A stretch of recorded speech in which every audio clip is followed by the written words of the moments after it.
Hi there, this is Dave Scott, and I would like to invite you to listen Monday through Friday right here on Spaced Out Radio. 3 hours a night of the top stories with the top guests, ranging topics from UFOs to ETs, ghosts to Sasquatch, and everything in between. We are live every night, 9 p.m. Pacific, midnight Eastern. So come on in and take a listen at spacedoutradio.com. Spaced Out Radio will take you out of this world. Hi there, this is your psychic medium Joanna, and I would love it if you would join us every other Sunday on Spaced Out Weekend. With host James Tyson, we'll bring you personal psychic messages on two mediums and a large. Questions about love, life, career changes. We would love it if you would come and join us live. Call in and listen in for the experience. Allow us to open the doors to your other side. Two mediums and a large, heard only on Spaced Out Weekend at spacedoutradio.com. Looking for news beyond the mainstream news? Head to spacedoutradio.com and check out the SOR Spacewire. This is Spaced Out Radio's Eric Markham, News Director for the SOR Spacewire. Daily, I will bring you intriguing stories and outlandish reports from what's going on around the world. UFO sightings, paranormal activity, conspiracies, alternative health, and so much more. And if you have news, email me at news@spacedoutradio.com. It's paranormal news at its finest. Welcome to The Encounter. At spacedoutradio.com, The Encounter online is SOR's trusted news source for everything weird and strange going on around the world. This is news editor Eric Markham. Our team of journalists are scouring the planet for those strange stories that rarely make the mainstream. No fear-mongering or fake news here. Head over to spacedoutradio.com and encounter The Encounter. Attention Spaced Out Radio listeners, for only $5 a month you can join Spaced Out Radio Space Travelers. Your membership at spacedoutradio.com will give you access to private fan area on the website, get you a monthly newsletter, draws for monthly swag, and a whole lot more. Sign up today to become a part of the Spaced Out Radio experience. The third Monday of every month, Spaced Out Radio is going to bring you a different look at everything paranormal. Welcome to The Reporters. Jim Mallard, Vanessa Hogel, Denise Garcia, and Christina George join me, Dave Scott, for a look at the weird and strange from the other side of the microphone. We'll break down ghosts, UFOs, cryptids, and the people investigating them. The paranormal media has never been heard like this. Come listen to The Reporters. For over 40 years, the Purple Energy Plates have been delivering amazing results for their many customers. Inspired by the great genius Nikola Tesla, the harmony, healing, and energetic effects of the plates have proven over and over to be beneficial and often miraculous to thousands of customers. With their money-back guarantee and the many benefits, how can you afford not to get one? Check their site for daily specials and choose from their many energy products. You won't be sorry. Visit them today at purpleplates.com for mind, body, and spirit, and expect a miracle. Patrolling the Pacific Northwest, we are always on the lookout for the strange and unassuming stories that real people are experiencing. Hi, I'm Vincent Zunza from Pacific North Weird. Me and Alexandra Sullivan have teamed to bring to you those odd stories that never seem to make it into the mainstream. Stories so weird that will leave you scratching your head wondering, is this real? It's as real as it gets with Pacific North Weird. You can watch our videos right here at spacedoutradio.com.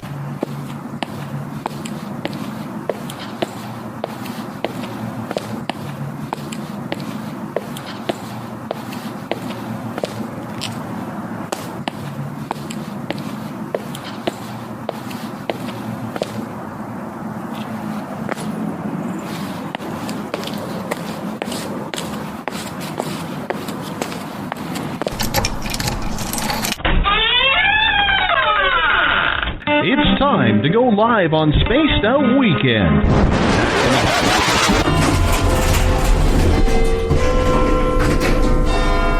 13, please.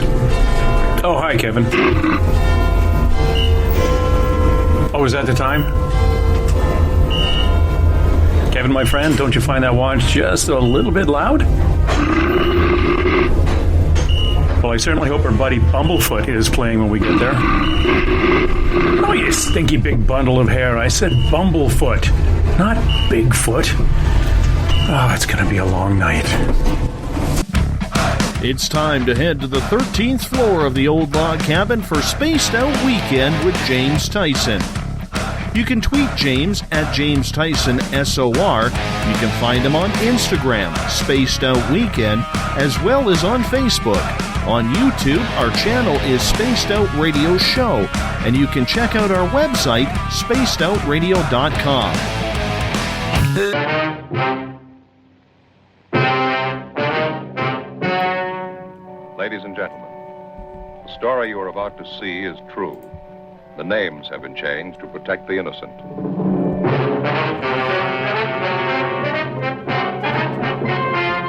And now, perched high in his captain's chair, way above the clouds, here's James Tyson. Good evening, everybody. It is I, James Tyson. Yeah, that was Dave introducing me, even though Dave, unfortunately, and our thoughts and prayers are with he and his family, they have been evacuated from their end of the little log cabin up where he lives due to a number of converging forest fires. He's been under an evacuation, kind of a heads up warning for the last couple of days, and a few hours ago it was time to pack up and get moving. Not to fear, he isn't too far away from his little log cabin. He's with our friend Mike Smith in town, and well away from anything that's going to turn and burn and get into his neighborhood. But all the best to him and all those people up in the 108-mile house area in central British Columbia in the Caribou. Our thoughts are with you. And I want to thank everybody for tuning in this night. It is Friday, and it is that first Friday of the month. It is July 7th or July 8th if you're out on the East Coast. And we are live broadcasting to you and around the world, to all those little countries. What, about 160 of them? Hopefully, like I always say, some of them speak English, so they'll kind of follow along with us. We are broadcasting from my little log cabin on the 13th floor of the Spaced Out Radio Network here in those paranormal portals. Thank goodness to the lower left Canadian coast, not up in central British Columbia where Dave is roasting marshmallows and whatever else bounces out of the forest. Now, I want to take some time right at the front end here to thank everybody who's listening to us, our friends at WQEE 99 Rock the Key in Noonan, Georgia, home or down the road of The Walking Dead, at spacedoutradio.com, on Spreaker, on the United Public Radio Network, Renegade Talk Radio, and the High Plains Talk Radio Network. All of you who listen to us through iTunes, Stitcher, TalkStream Live, Radio Guide FM, and remember, if you missed the show, you can always pick it up later on YouTube or on iTunes. You can also catch me on Twitter at Spaced Out Weekend, or give my Facebook page a like, and Dave's and ours at Spaced Out Radio Show, and bounce around all sorts of social media. All you have to do is enter Spaced Out Radio, and we're all over the place, from Tumblr to Twitter to, yeah, we're all over the planet.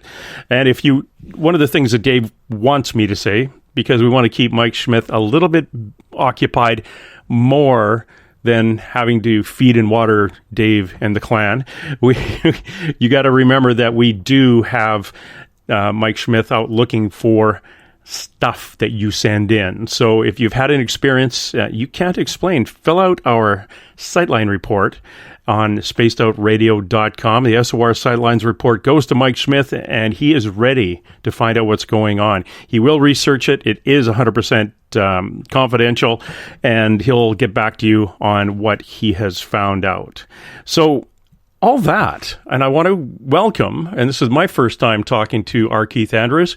He is on every Friday, the first Friday of the month. He's an ET contactee, and he's here to discuss the purpose of aliens coming to Earth and having contact with us. Keith is not only an ET contactee, he is highly intuitive, and Keith's gifts have helped him and others for more than 30 years. Keith proclaims he has been in touch with more than 25 different extraterrestrial species since childhood.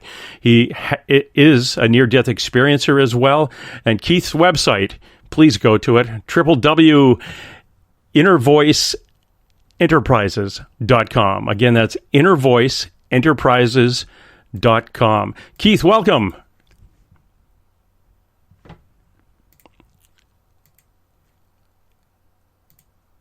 Okay. Now, Keith is from central British Columbia, but a little bit lower than Dave. Let's make sure his place isn't on fire.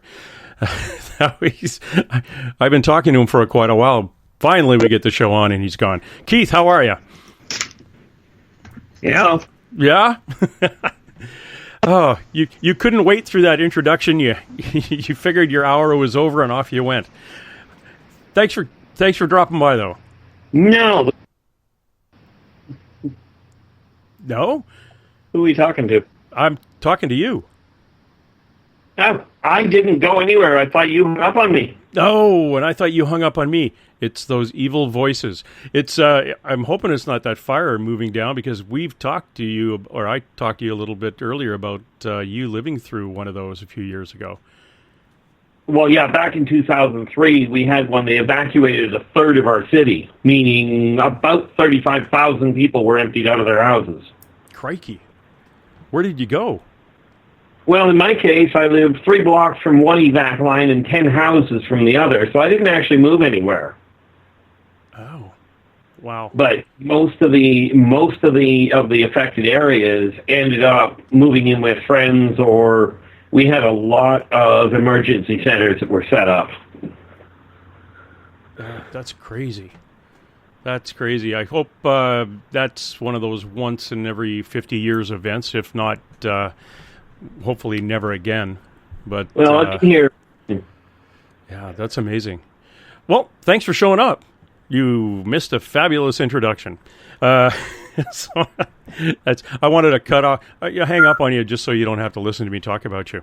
How are you this evening? And I'm really interested in finding out a little bit more about you now. Dave has already drilled into you over the last few months and knows everything there is. So forgive me if I'm getting overly repetitive to the for the listener, but this is going to be all new to me, so I'm quite looking forward to it.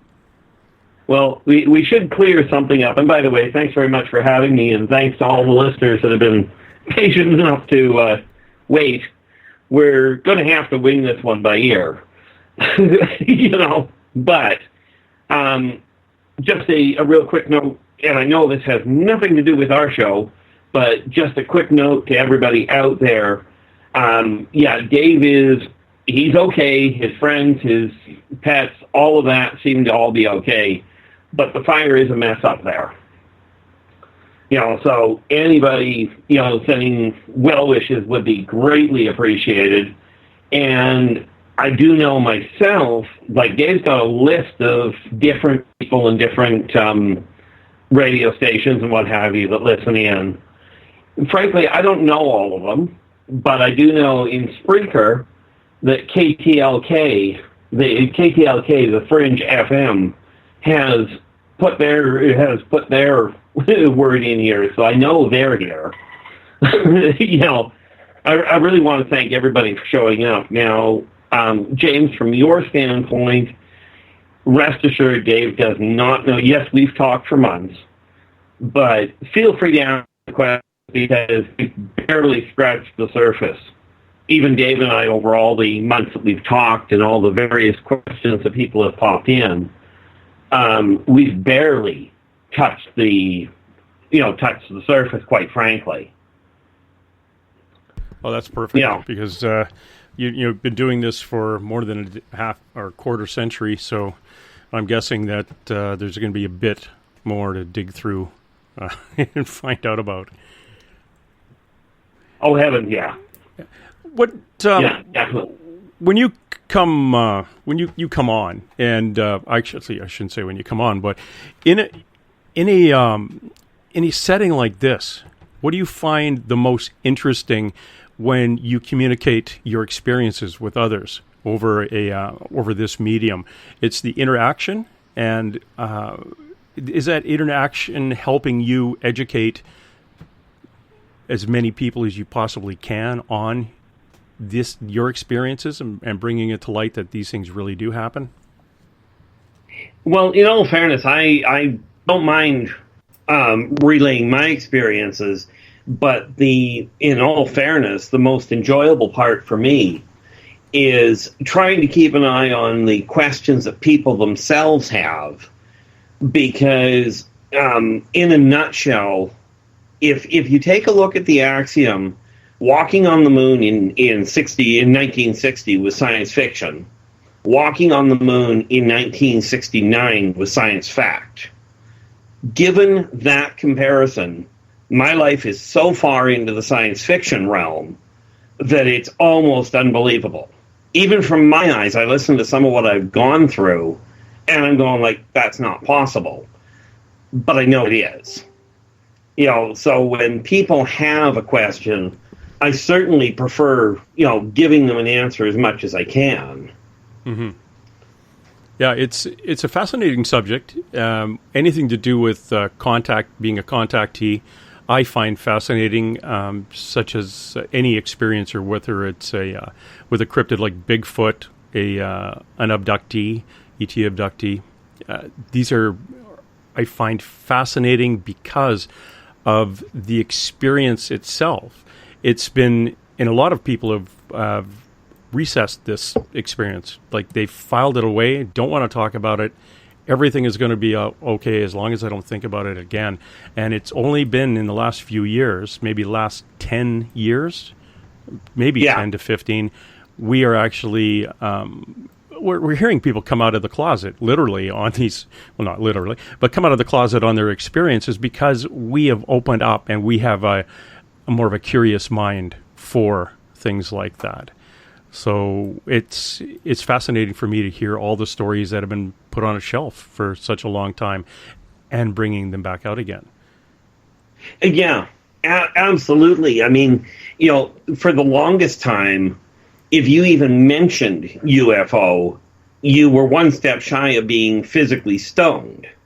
And I don't mean a nice little weed type thing. I'm referring to the rocks. Mm-hmm. Oh, yeah. The sad part is, in my case, when I was a kid, I was physically stoned. And I don't mean with the weed. Jeez. But I was literally pelted with rocks to the point of nearly putting me in the hospital. Well, see, and there's where we want a little bit of backup from the family, but, depending what kind of family you've been brought up in, too. I've talked to some psychics who were brought up in very, very traditional, large religious families where they say, well, I see spirits. And, well, no, you've got to go off and see the priest, and you only see demons and things like that. So it's an odd thing for people who have never experienced this to all of a sudden have somebody say, oh, yeah, it's real. Well, let me put it this way. The town I grew up in, which was, quite frankly, I grew up in Comox, BC, which is in the middle of the east coast of the island, about 18 miles due west of Vancouver itself. And at the time I was growing up, there were 2,500 people in the city. Needless to say, not big. It was a Bible Belt and a military base. Most of the people were into rock and roll and heavy metal and that sort of thing. Myself, I like country. Now, add to that the fact I'm also epileptic, although that's another issue in itself. Plus, I've had the higher senses all active since I was a kid. You tell me how much fun I had. Oh, wow. Yeah, it's when you say higher senses, that's your intuitive side, your vibrations, the high vibration? Vibration is high. Most people are born with 5 senses and what I call a rudimentary 6th. Okay, that funny intuition, the gut feeling type thing. Mm-hmm. I came online with 15. Oh, shut the front door. Really? What were yours? Yeah. Well, the standard 5 that you're aware of. Yeah. Right. The extended 5, i.e. clairvoyance, clairaudience, clairsentience. One person I heard call it clairaudience, meaning you can smell things when you're not there. And I also have the ability to taste things when I'm not there. Then you've got precognition, medium work, psychometry, the ability to pick up objects and read the energy straight off of them. Bilocation, actually, I've figured out how to do trilocation, it seems, which is nice. The ability to be in physically more than one place at the same time. Okay. Okay. Now granted, many of these, like when you look at empathy and clairvoyance and clairsentience, empathy is a more refined version of clairsentience. Okay. Okay. Now, when you couple all of that onto the fact that I've been dealing with UFOs and with off-worlders since the day I was born, things can get a little bit, shall we say, complicated. This is why when I'm talking to people, it really doesn't surprise me when people talk about something that's a little bit different. Because, well, to me, that's a normal thing. Okay. To me, like when I've made no secret about it, I spent years talking to shrinks. And one of my earliest enjoyable experiences was when I was like about 5 years old and got to see an Earthrise, which, for those of you that don't know, an Earthrise, very much like a sunrise. On a sunrise, you sit on the beach, watch the sun come up over the horizon. Well, an Earthrise, you start on the other side of the moon and watch the sun come up over the horizon. Or watch the Earth come up over the horizon. And trust me, that's a sight that is really, really enjoyable. That would be. Now, and how old were you when you experienced that? The first time? In all fairness, I'm not entirely certain the first time, but the one that really made sense was about 5 years old after I walked out of the morgue. Okay. So that would, you did your, had your near-death experience when you were very, very young. Oh, no, you misunderstand. Near-death, correct me if I'm wrong, means you didn't quite die. You just about got there, and for whatever reason, you managed to get back. Okay. Okay. I did that on day one when I was born. I did that again at age 20 months, when I ended up taking a fever of 108.4 that flash fried my hypothalamus. At 5 years old, I ended up dead long enough to get to the morgue. And then at 8 years old, somewhere between 8 and 9, I ended up with a fatal seizure, which seems to have stopped most of the epileptic problem, if not all of it. And those are just the confirmed ones. Okay, so I don't expect to qualify it as near death. No, those are good death ones. One of my buddies, psychic, actually she's on Sunday. She died a few weeks back, but she's better now. And every time I think it's her fifth one, and every time she comes back, it's like she's been taken in and been reprogrammed, and everything is put up a notch when it comes to her ability, her psychic ability. It is fascinating, absolutely fascinating, and I would love. Well, I shouldn't say that. I was going to say I'd love to be able to have my psychic ability switched on a little bit higher, but I don't want to have to die first. Yeah, well, there's 4 ways that works, and the funny part about it, especially when we start looking at the off-worlders and that sort of thing, I get a kick out of it because people keep talking about the dark side of the moon. Now, I'm sort of the opinion they've got to be referring to the fact that mankind doesn't have a lot of radio contact up there. Because if you think of the logistics behind it, the so-called dark side of the moon is the one facing the sun. Ain't that dark? No, wouldn't be. It'd be the bright side. Where your moon... Got to wear your sunglasses definitely on that side of the moon. And I think the ability to astral project to that location to see an Earthrise, even if you're not consciously doing it yourself, if you were taken, and this is what I want to put to you, do you believe you were taken to that location, or is that something where you consciously wanted to go? Oh, it started off with being taken against my will, but now it's just a regular routine. I'm in the process of documenting the various races that I've dealt with. At present, I've got 55 in the book. And we are not talking about, 55 as in I've talked to Chinese people and European, and Japanese and, British. I'm talking about actual physically, genetically different races.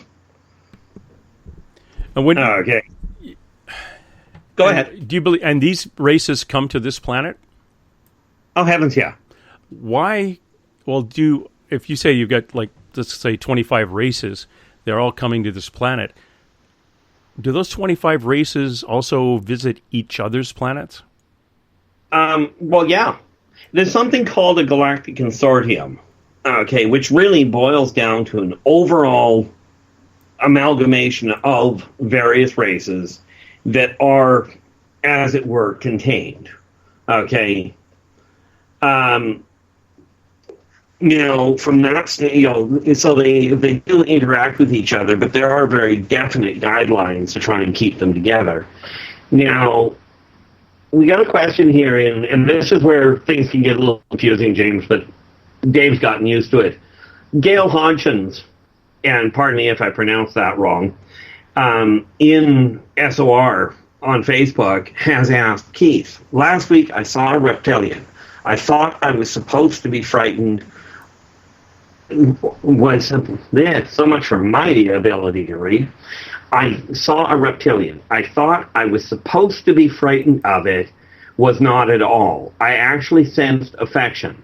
What's up with that? Well, depending on the race you were dealing with, there are multiple reptilian races. Okay. Depending on one you were dealing with, they are not a violent race on the whole. The Srozosians, which are the 7.5 to 8.5 foot reptilians that, quite frankly, put me back together, are very honor-bound and do not try and scare people. Although when you're looking at something, armored and 8 feet tall, it can be a little disconcerting. So, this isn't... The reality is, mankind is a very fear-based race.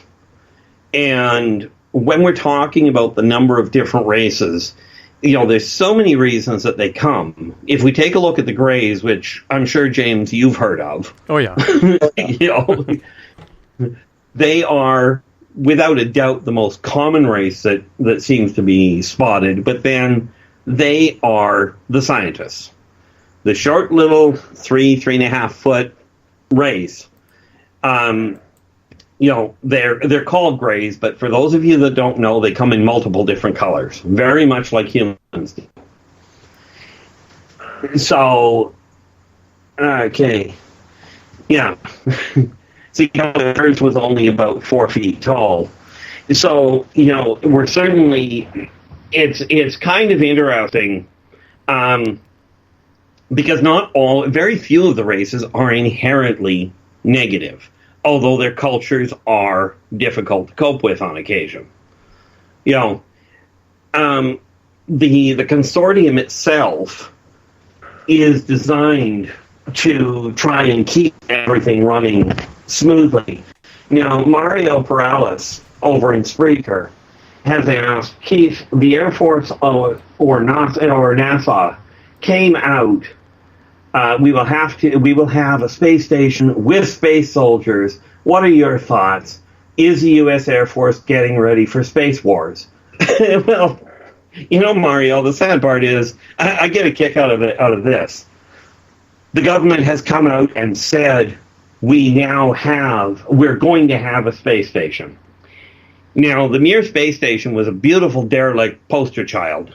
But there's 3 fully active, not only interspecies, but internationality space stations already outside, already in orbit, We're already on the moon. We've already got a station on Mars. We've already got one on Io, and they've just recently, about 5 years ago, opened up one on Titan.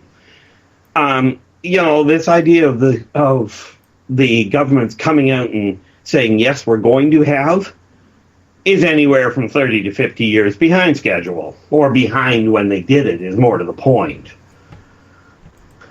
Well, if they're doing that, if one branch of the government saying, hey, we are going to put billions of dollars into this, we want to be able to send a rocket to Mars within the next 20 years, a manned mission.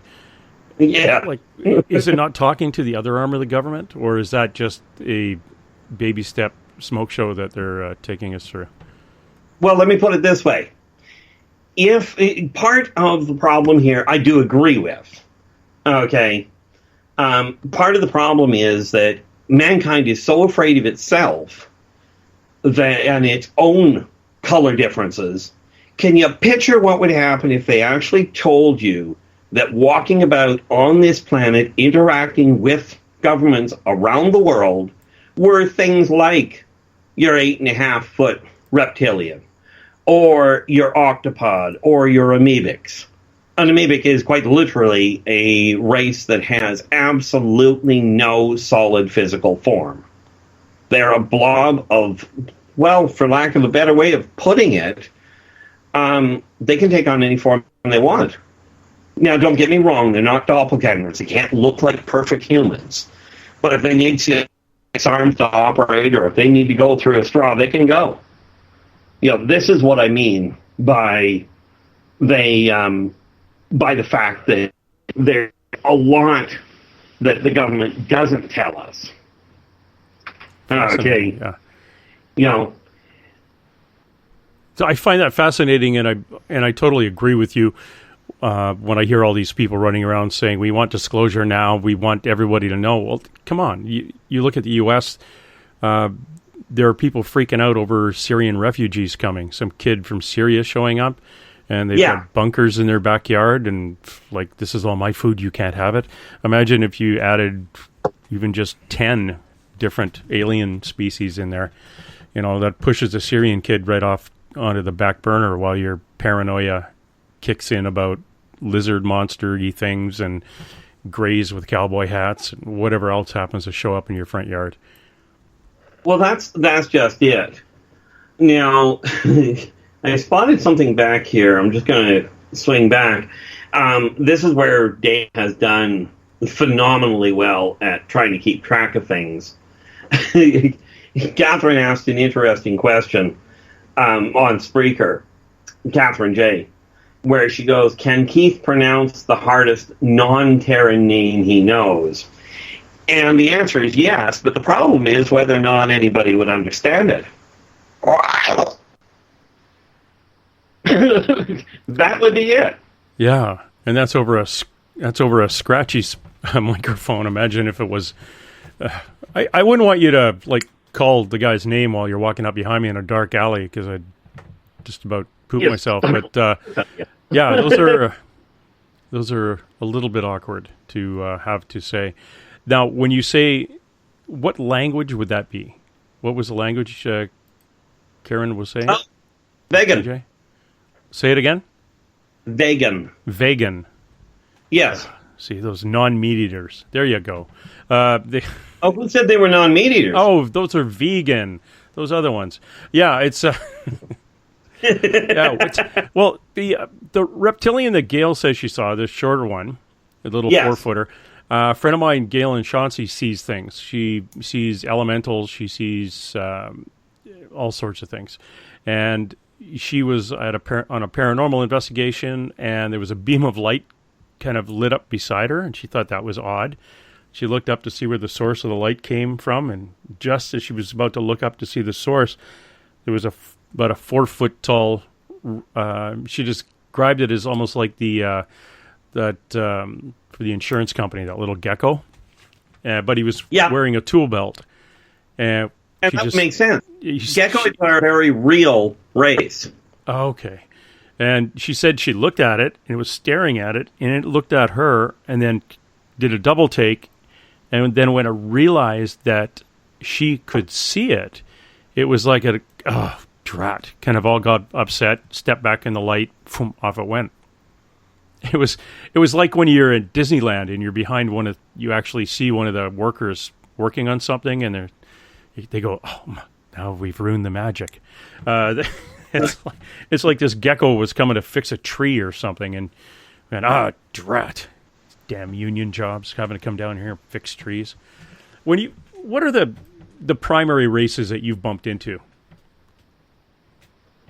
Well, let's see. When I say primary, I mean the ones that are coming down here more and have more of a working relationship with this planet as opposed to visit as a scientific, checking the lab rats kind of visit.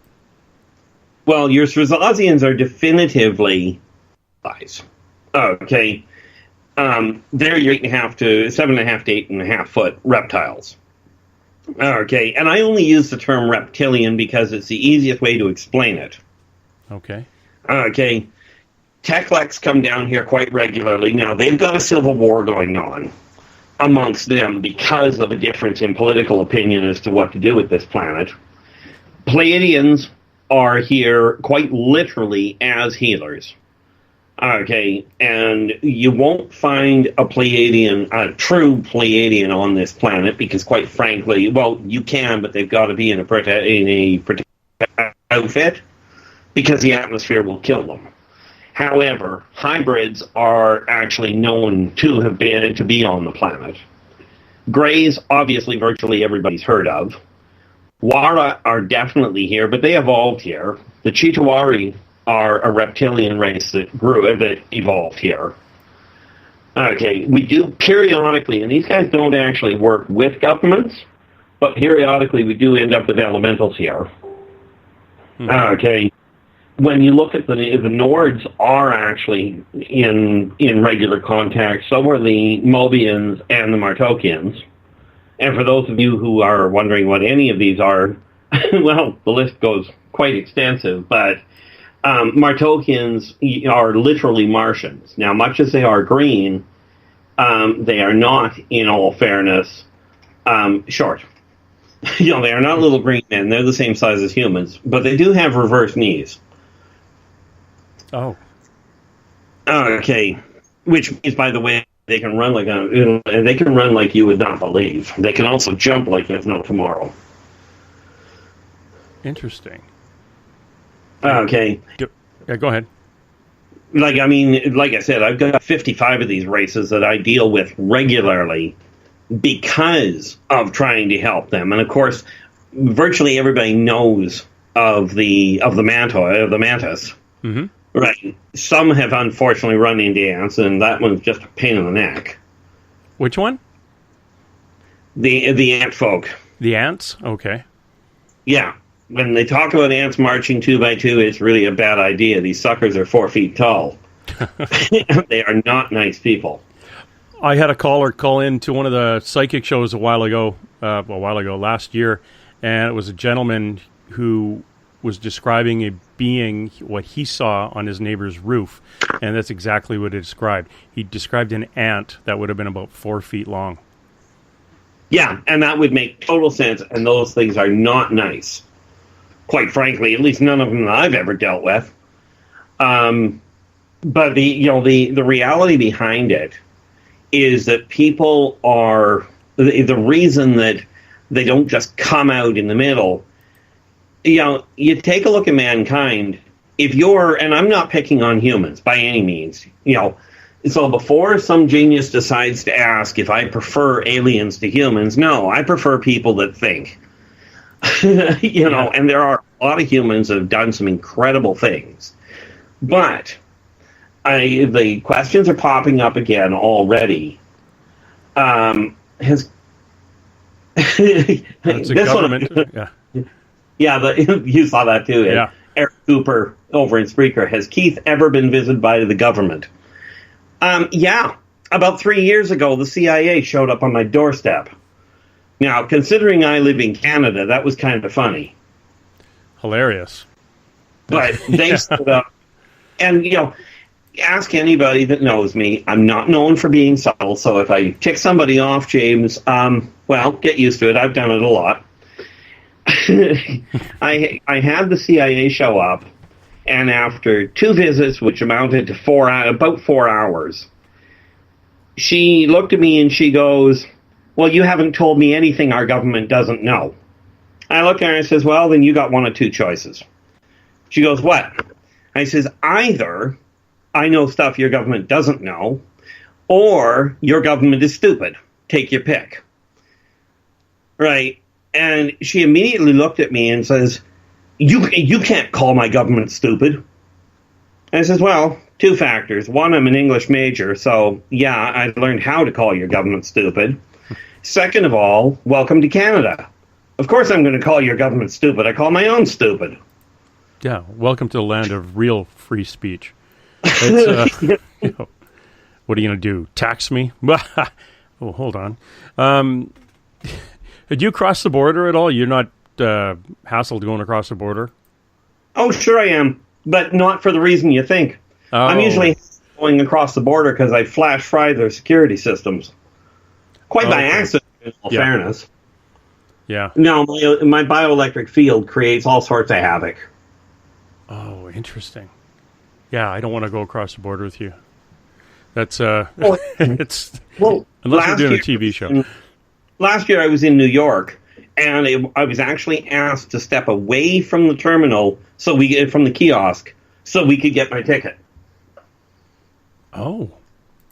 Okay. Well, I froze the poor thing.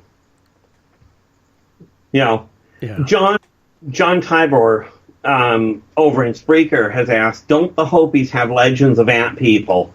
They sound pretty friendly in those legends. Well, let's understand something. There are more than one type of ant. Okay, and I have no doubt that some people have had positive interaction with them. Myself, not yet. Although they are getting to understand that that's usually a bad idea. In what way? Well, because the more capable the ant people are, the one race that has caused me repeated problems. They're actually the ones that actually shattered my elbow because they wanted to find out how far it would bend. Okay, and that was done when I was just a kid. Do you think that these alien races could tell that you were not just the regular fall off the turnip wagon kind of kid?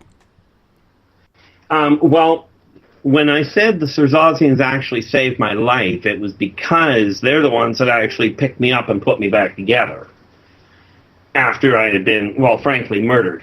And yes, I know how science fiction-y that sounds. And for those of you that want to know, well, do you have any proof? The answer is certainly there's proof. And if you can get it from the military, let me know. Huh. This would be the big problem. Yeah. There's a question that keeps getting reposted here, and I really do appreciate it when people repost questions because it's very difficult to find them all. But Sheila Shakti has asked, why are these aliens so interested in Earth? Well, the reason is because the configuration of this planet and the triple helix has created a neural net that links the whole planet together and has created some interesting issues. But the biggest one is this is the greatest repository of interstellar knowledge in one location, and it's all linked into the neural net. And, just to give you an idea, if anybody, James, did you ever watch the show, what the heck was it called? Avatar. No, I never did. Okay, for those of you that have watched it, it is the best explanation of the neural net.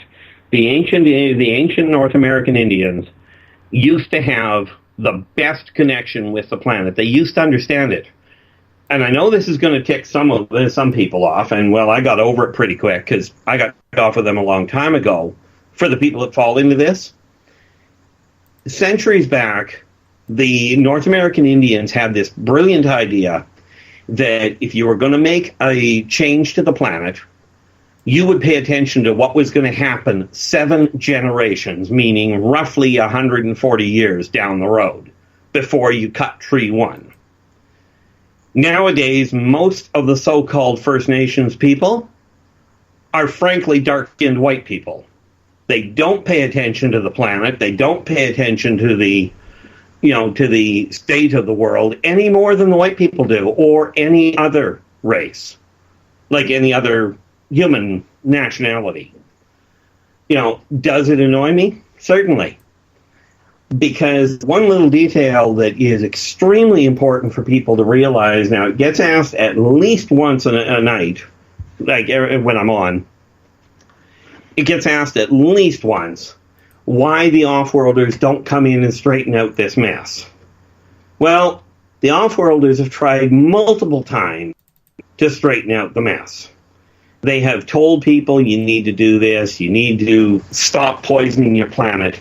Mankind on Earth, only race that I'm aware of that either deliberately or through chosen stupidity poison their own planet.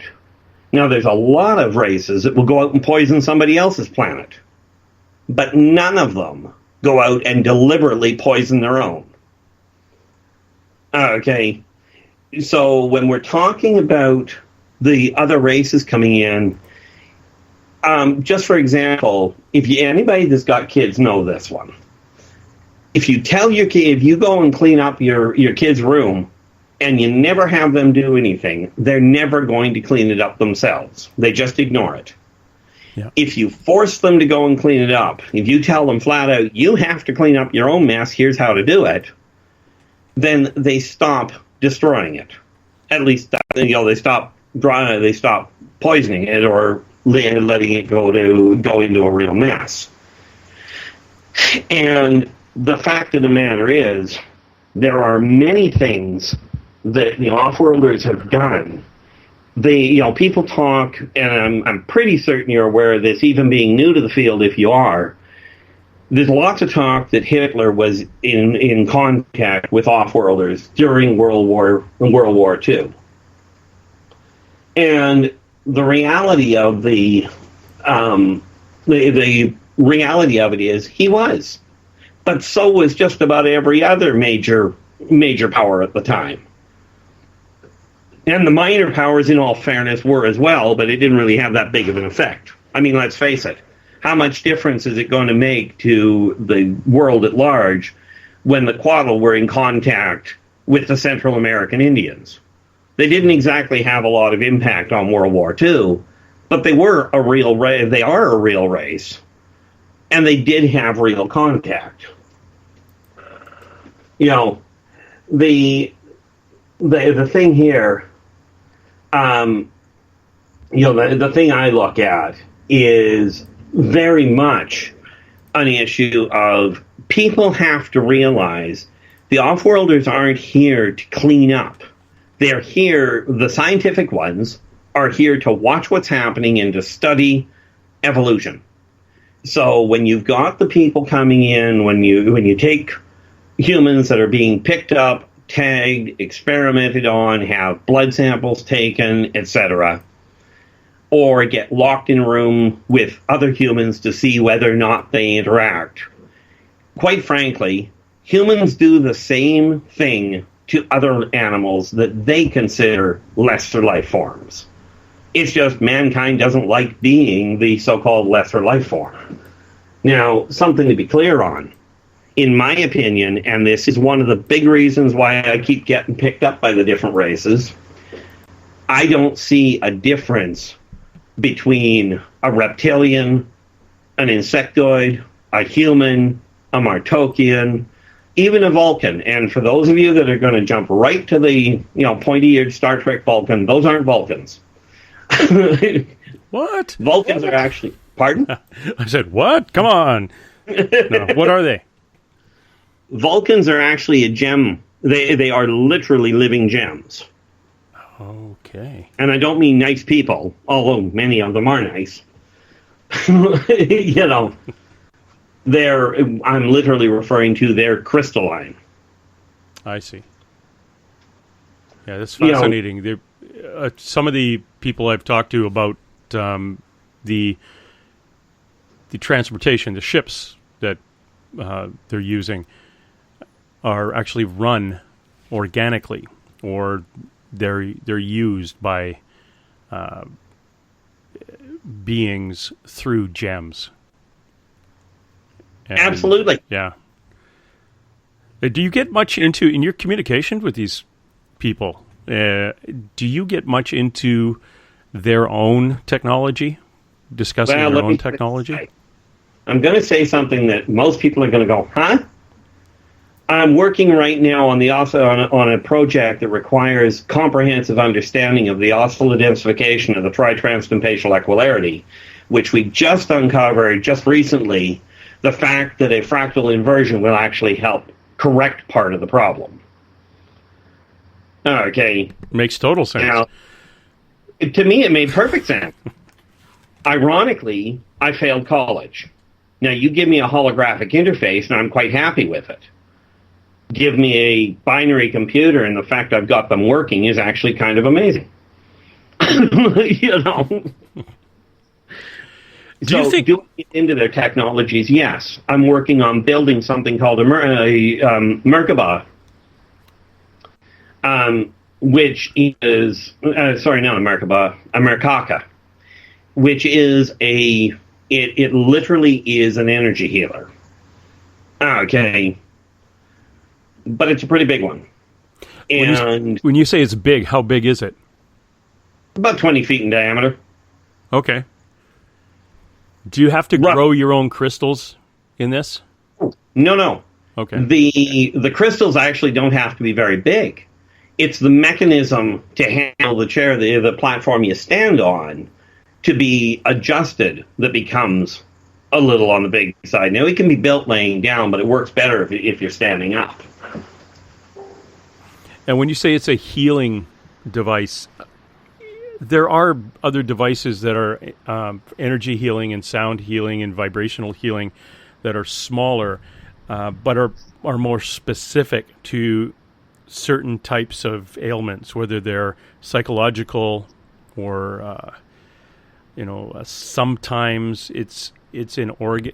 They can heal or change an organ that's having issues, whether it's got a disease, not a real, not the cancer eating away at the kidneys kind of thing, but it will help with strengthening existing organs that are having problems.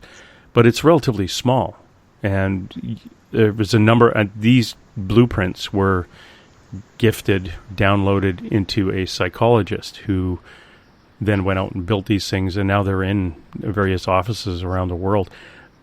But something that's big like that, what is it meant to heal? Well, for lack of a better term, the bioelectric soul.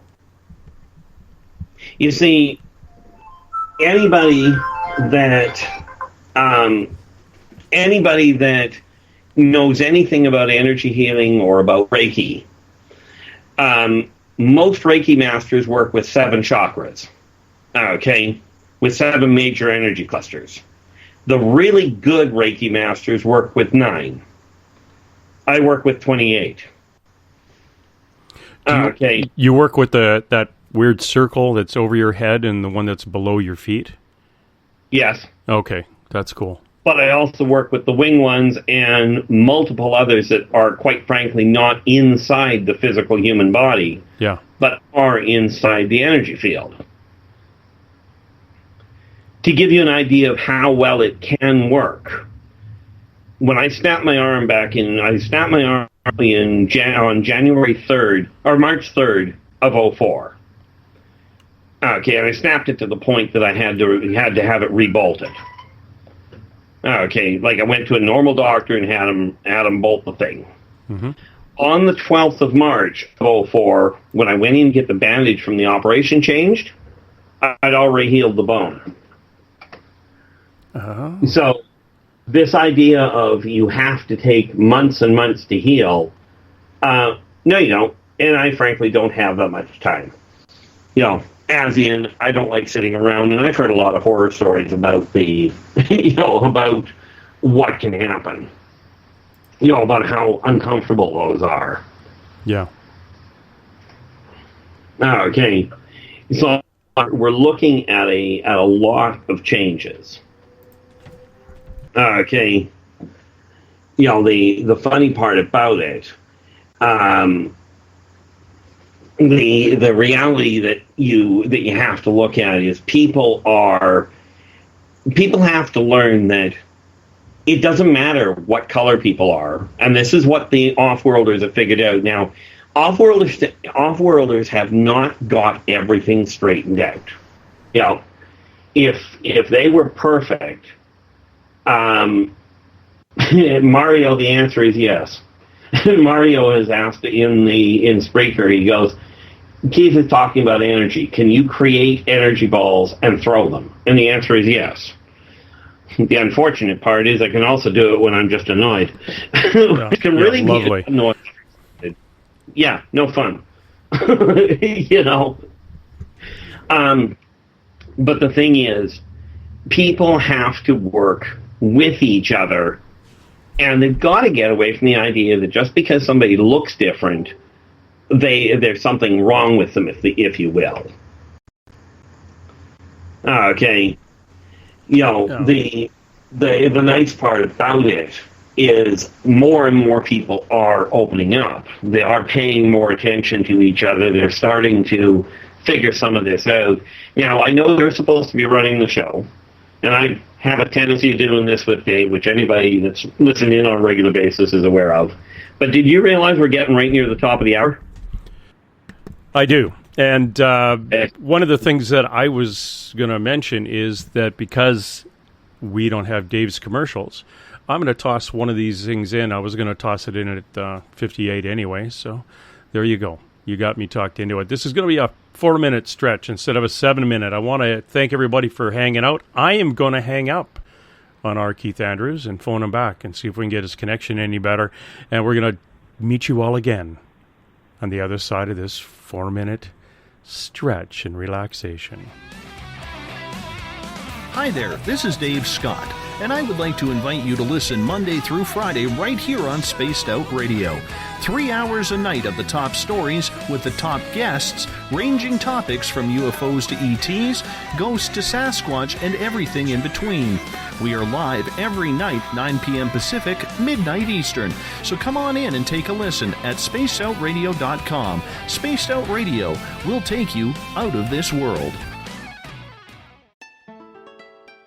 Have you ever had an extraterrestrial experience? One you just couldn't explain? Well, maybe I can help. Hello, I am Samantha Mullet. On the second Tuesday of each month, I will join Dave Scott on Spaced Out Radio to bring a human aspect to ET contact. It's something I've lived with my entire life, and I'd love to help you understand. Let's share our experiences. The ET Experience, the second Tuesday of each month, only on Spaced Out Radio. Fairies? Bigfoot? Dogmen? Trolls? Goblins? Hey, if it's cryptid in any way, I'm looking into it. Hi there, this is author Ronald Murphy, also known as Spaced Out Radio's Crypto Guru. Join me every second Wednesday of the month on Spaced Out Radio with Dave Scott, where we will talk about the stories people call tall tales. I will fill you in on the latest sightings and the hidden histories that are causing quite a stir. You can find everything at spacedoutradio.com. Hi there, this is Jolene with Rivulet Reiki and Readings, and I want you to relax. Let me help you chill out and get in touch with your body, mind, and soul. In this busy world, sometimes we need to let go, and this is where I can help. Visit my website, rivuletrndr.wix.com/rivuletrndr, or my Facebook page, Rivulet R&R, to set up an appointment for relaxation, Reiki, or readings, no matter where you are. It's time for you to make time for you. Are you an ET experiencer, but you just don't know what's going on? Are you too timid or shy to discuss it with anyone? Maybe I can help. Join me, R. Keith Andrews, the first Friday of every month on Spaced Out Radio, and I will help you to find the answers you're looking for. Together, I will help you understand the off-worlders and the true meanings behind your experiences. All you have to do is join us in the Spaced Out Radio chat room. See you there. Hi there, this is your psychic medium, Joanna, and I would love it if you would join us every other Sunday on Spaced Out Weekend. With host James Tyson, we'll bring you personal psychic messages on two mediums and a large. Questions about love, life, career changes. We would love it if you would come and join us live. Call in and listen in for the experience. Allow us to open the doors to your other side. Two mediums and a large, heard only on Spaced Out Weekend at spacedoutradio.com. Would you like to become one of our space travelers?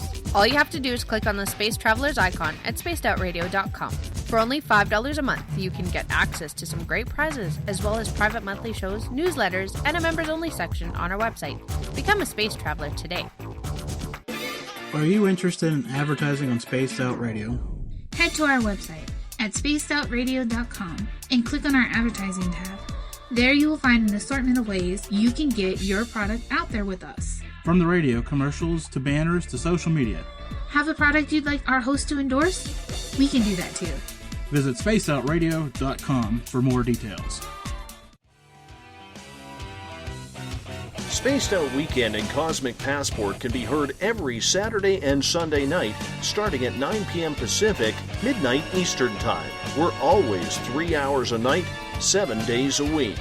And you can listen to Spaced Out Radio Monday through Friday as well. If you would like to advertise with us, go to our website, spacedoutradio.com, click on the Advertise with Us banner, and find the package that best suits your advertising needs.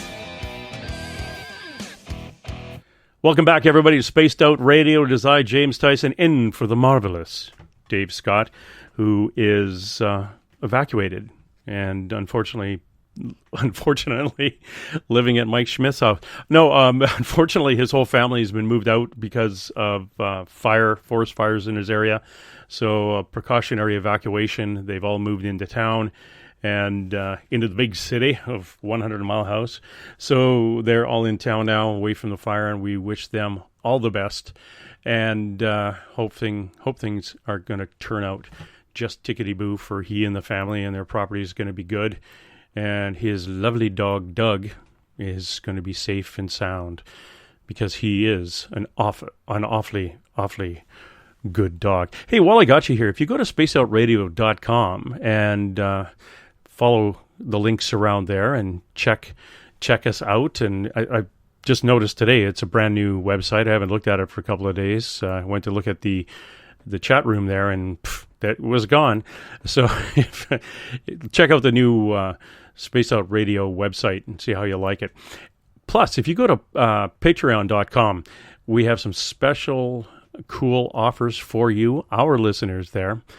Make sure you check those out. And if you want to take part in the show, you'll have to sign in to one of our chat rooms here on Spreaker or Facebook at SOR Space Travelers Club. If you're on Twitter, let me know. I'm going to be posting and reposting the show out there, and I'll bounce into Twitter in a couple of minutes. And if you're out and about on Twitter, I'll be taking some of your questions through there.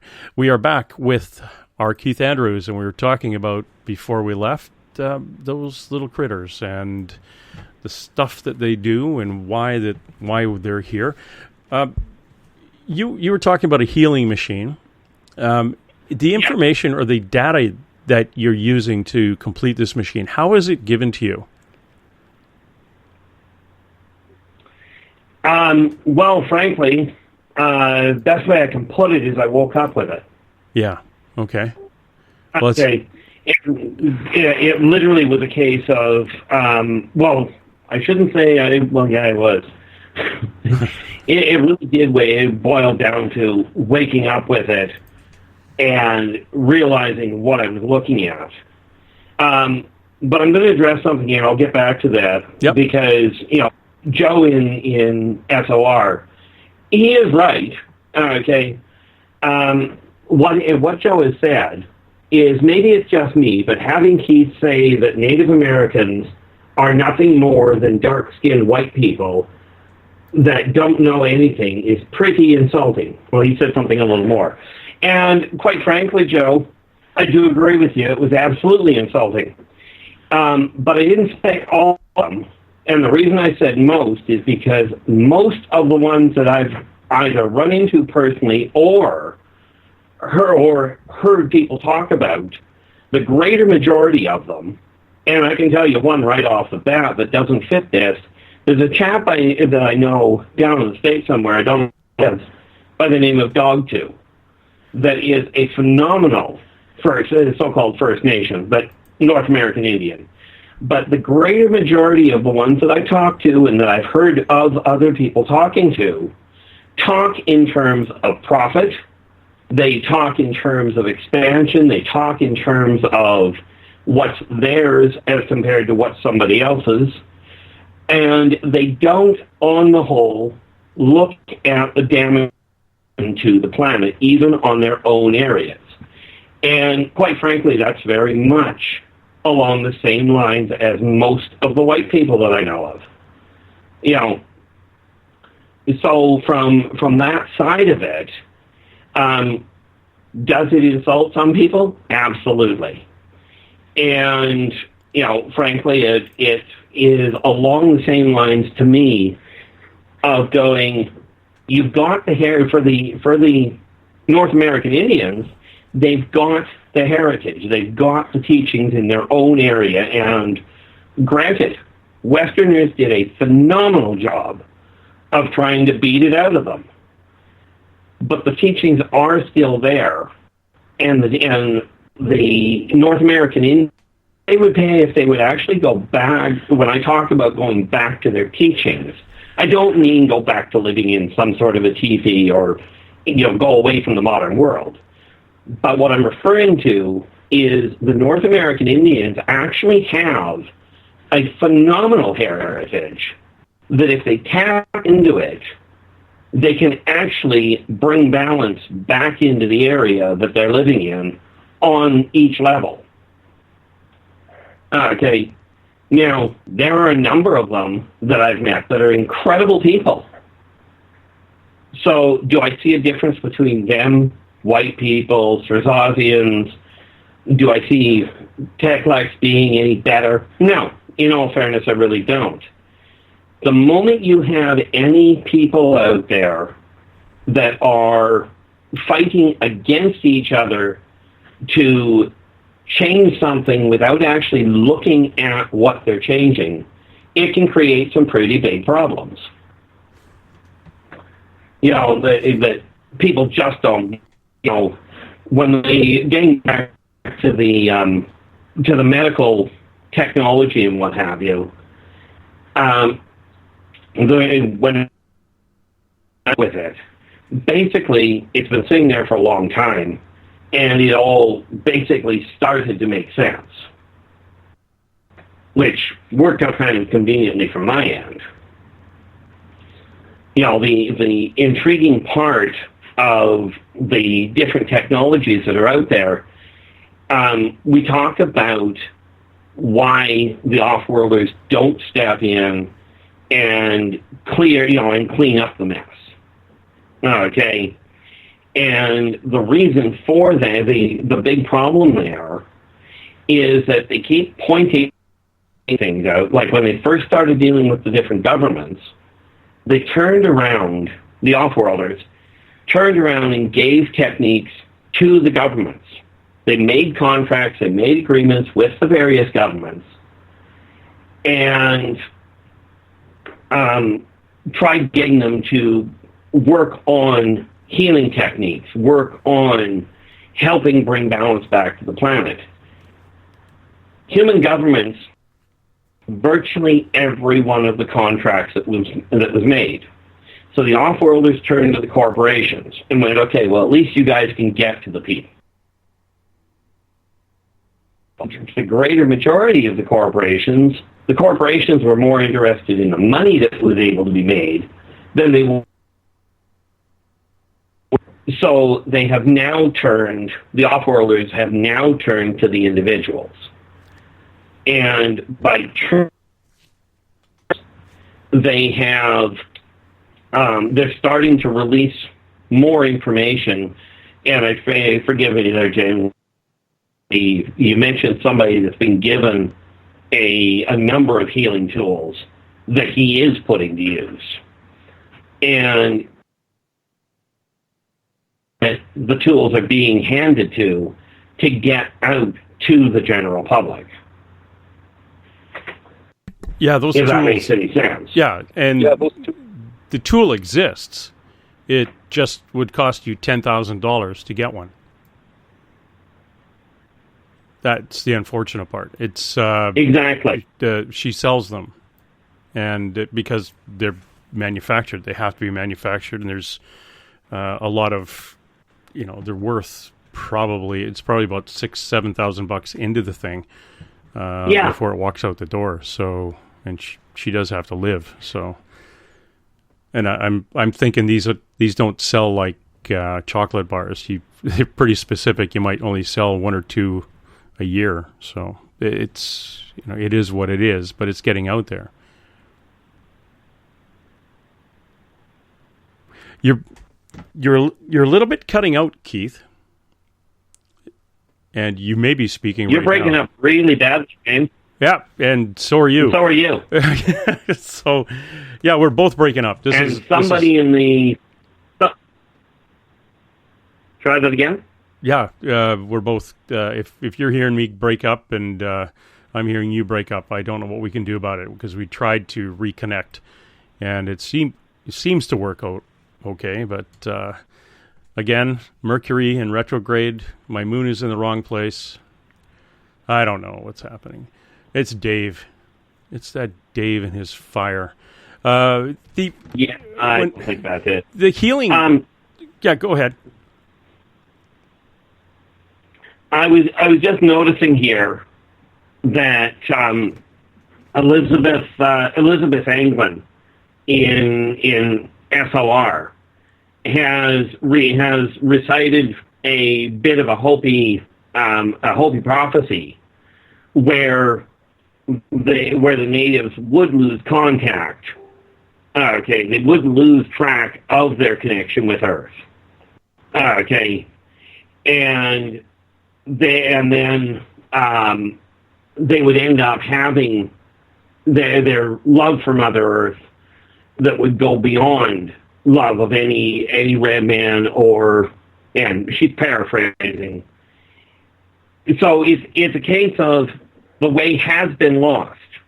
And there's a lot of things that have been propagated that have clearly taken off step.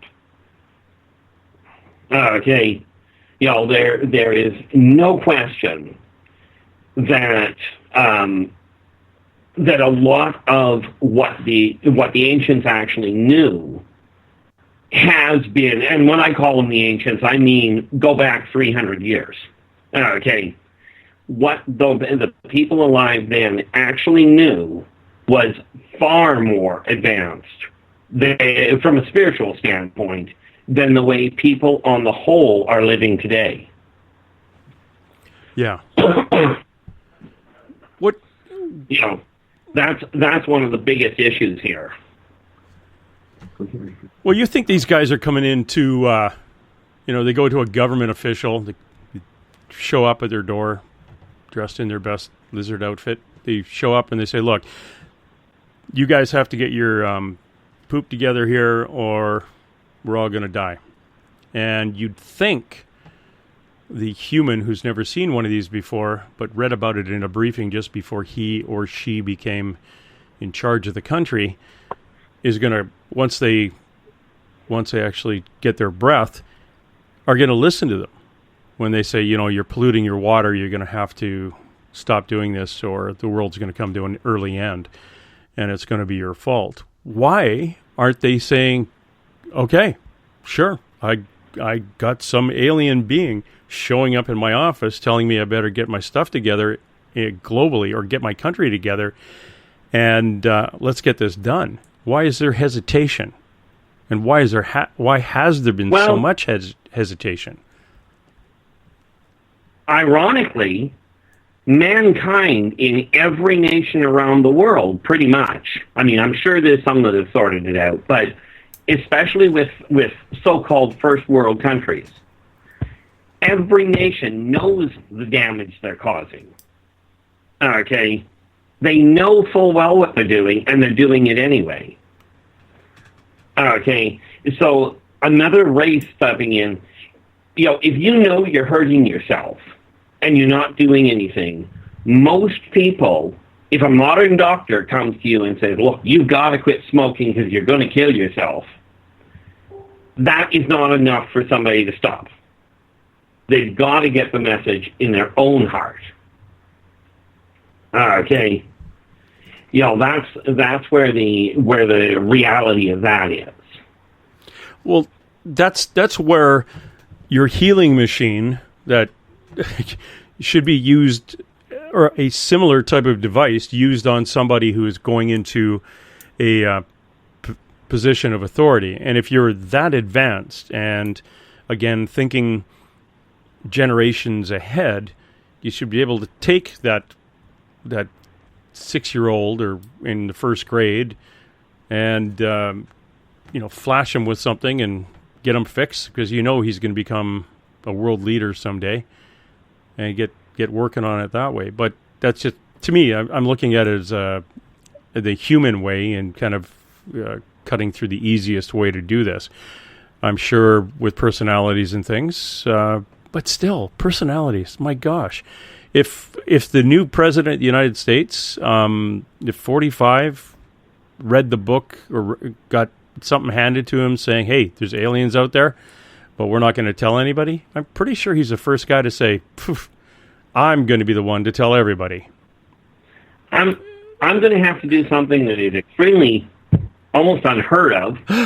I know we're on the air, so I'm going to get you to take a minute or two out and keep these people happy. Okay. I've got a 6-year-old son that, quite frankly, is still up because at the last break we should have actually tucked him into bed. Ah. And like it or not, well, he's got to come first. So I will be back in about 2 minutes. Hold on. How old is he? 12. 12? He's been coming first for 12 years. Okay. Yes. Yeah, you go tuck the little guy in. For this impromptu break. Welcome to an impromptu break. It's what we do here. This is probably one of those times where Bill Cardwell would give me the word, but he's not. Doesn't give me the word. So what can we have? What do you think's going on? He's dead, Jim. He's dead, Jim. He's dead, Jim. Dead, Jim. I actually don't think Bill's dead, but thanks for your input there. We're talking to R. Keith Andrews, and it is interesting, and it kind of it's melding into a lot of things I talk about on my show, The Shift, about what's going to happen to the Earth. But this is a different look at it, where we actually have a bunch of outsiders, outlanders, off-worlders. I think outlanders. That's a good one. Outlanders coming in and wanting us to get our collective act together. Now, I wonder if that's the good. I wonder if globalization then would be a good thing. If we all just said, all right, we're going to have a big board. You're back. That was quick. I'm back. You're not supposed to shake them, right? Just yeah, I know. It's a police thing. I have to warn you about that. Hey, I was just musing. Do you think it would be a globalization is a good idea? Like knock down every border? Imperative. Say again? Absolutely imperative. Imperative. There is not a race out there. There is not a spacefaring race out there that does not have a global government. Okay. There are a lot that have gotten off on little... I shouldn't say there's not one out there that hasn't, but there's not one that has successfully built an interstellar empire without having a unified government. I see. Is that because of a planetary focus? If everybody's on the same page, or has some input into what they're doing, that energy itself would create a better living environment where everyone's involved in mostly, no, I shouldn't say every decision, but the entire planet is being looked after or has some input into those who are pulling the strings? Essentially, the answer is yes. Because you got to understand, with the global government, run properly, people turn around and focus on working together, on healing the planet, on building something that is growing. When you've got a segregated government, now I've probably got the number wrong, but last I heard there's something like 147 different countries on this planet. Mm-hmm. Now, if you picture that number of different groups trying to get off the planet, competing for resources to expand society, to make the life easier, and they're competing for resources, it's going to be one heck of a draw on energy, and it creates a massive problem where it comes to using the resources in the first place. Okay. Now, Susan has asked, did off-worlders influence the development of astrology? If so, which system is closest to accurate? Western, Vedic, Chinese, and then she says, thank you.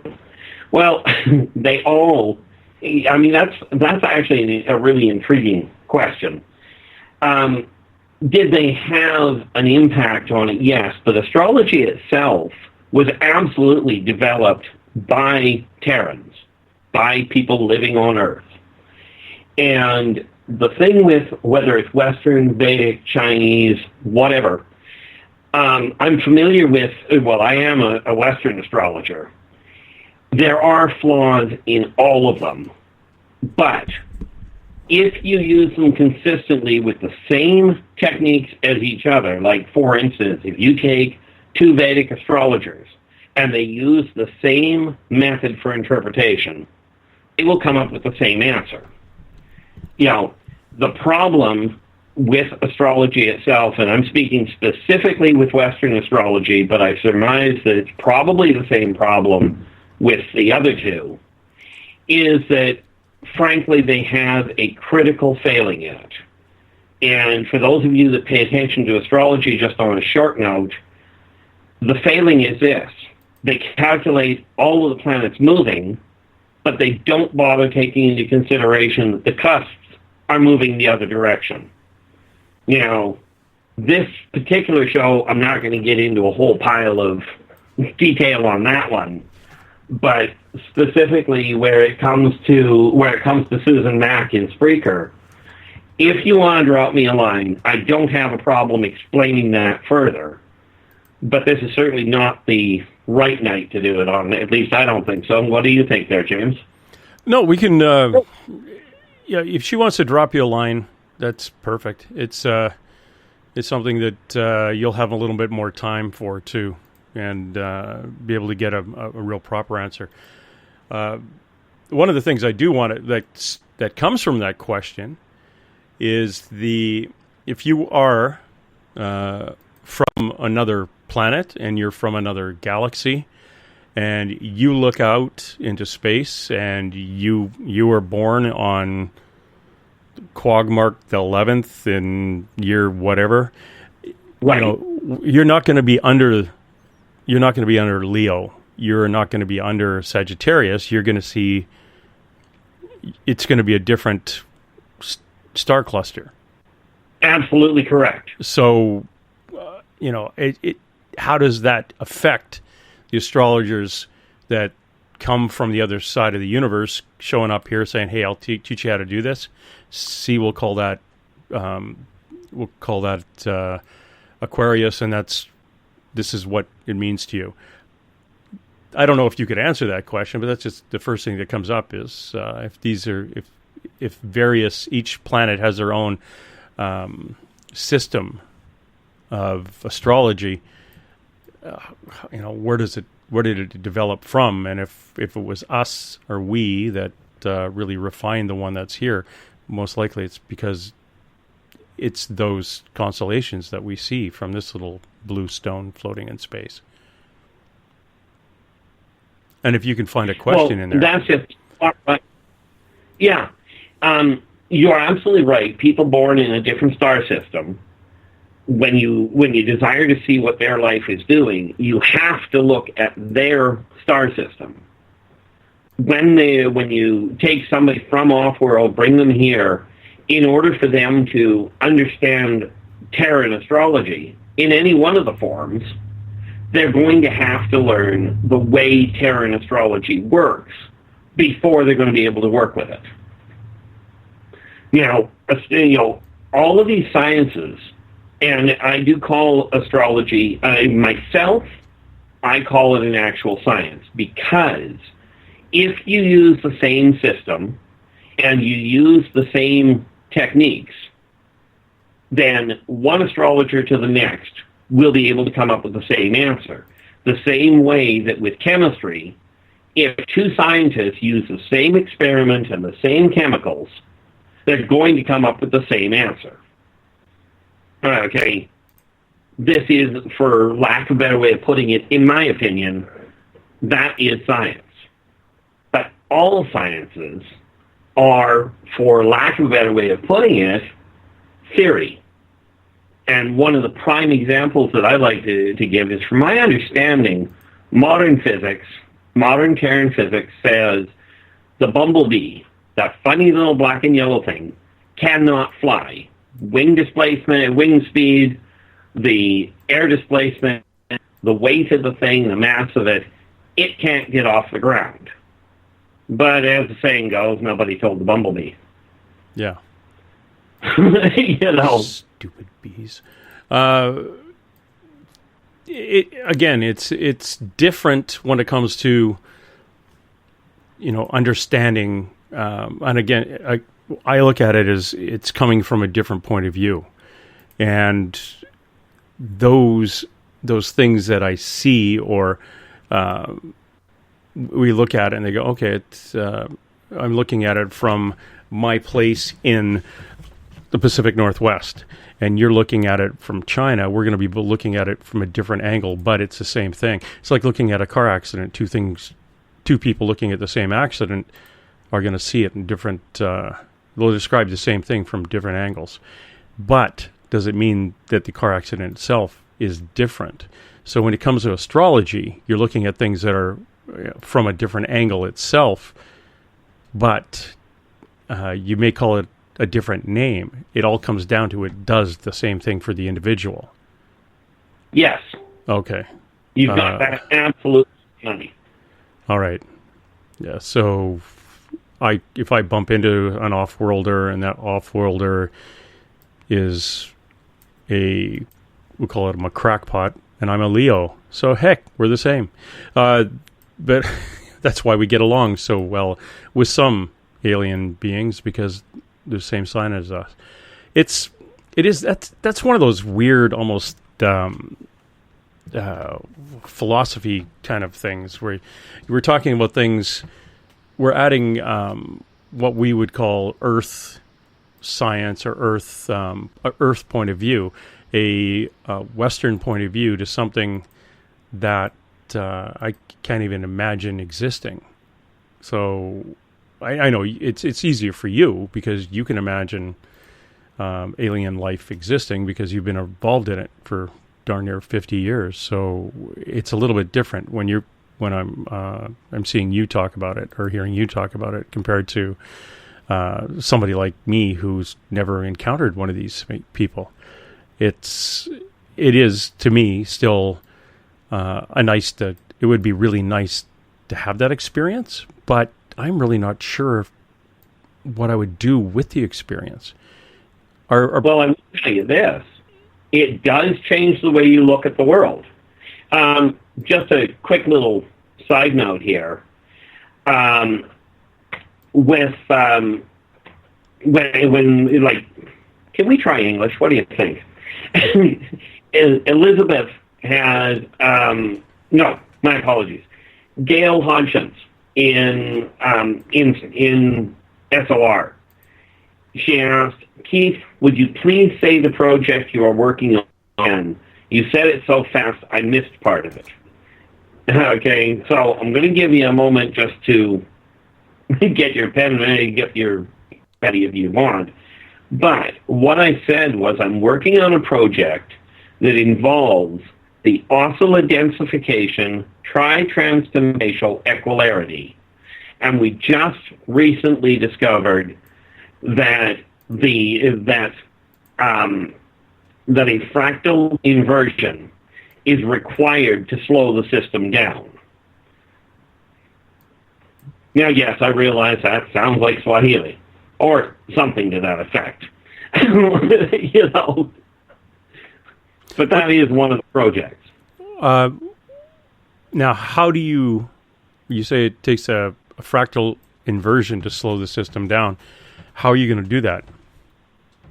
Well, this is where the challenge is, because what I've got to piece together, or what we have to piece together, is how to build a piece of equipment, if you will, that will basically condense the atomic superstructure to create a conduit whereby the shock wave caused by preceding and receding electrons can be capitalized on in order to slow the system. We're talking about utilizing energy that nobody controls, but can be guided very effectively if people work with it. Okay. Now, do understand, I started working with the triple helix where it comes to medical, and started talking to doctors about the triple helix when I was still in elementary school. I was told I was nuts, that it doesn't exist, that the double helix is what is necessary, until late 98, early 99, when they discovered the triple helix. And what I didn't know back when I was a child was that mankind did not have the technology to pick it up. That was where their flaw was. It wasn't that they weren't smart, they just hadn't evolved their technology that far. Okay. Okay. Yeah. Oh, no, I'm just kind of thinking back and following you along there. It's as technology is trying to keep up with where we're going, you've got, in your case, went to sleep, woke up one day, and you had that program in there. Now, are you going to have to wait now for some of the technology to catch up so you can actually build the device? Because at this point, you don't have everything that you need? In some cases, the answer is yes. Now, I'm going to bring something. Joe, pardon me if I pronounce this wrong, and I really do feel sorry if I do, but Joe Alguier in SOR has made a comment here, James. He literally has said, I don't think James is going to use my password. Now, for your edification, in case you're not aware, every week, every month when I've been on, Joe has sent Dave a password, and he's got some incredible passwords. I have no idea where he finds them, but they're absolutely phenomenal. But they're usually repeated several times throughout the night, so you might want to check wherever he's supposed to have sent it. Yeah, he posted one, but for some reason I didn't think it was Joe that was posting them, and the one he posted was really easy to say, not usually like the those passwords that Dave has been getting. So I thought it was just a joke. So that's why I didn't see it. Probably nice. Oh, there you go. Sorry, Joseph. I looked at it and said, "Oh, you're just kidding me." This well, Joe has set the password tonight. Vibrator. That's right, vibrator. And then if you're in the SOR Space Travelers page on Facebook, he's got a picture of a vibrator. and there's a lady using it and another lady helping her.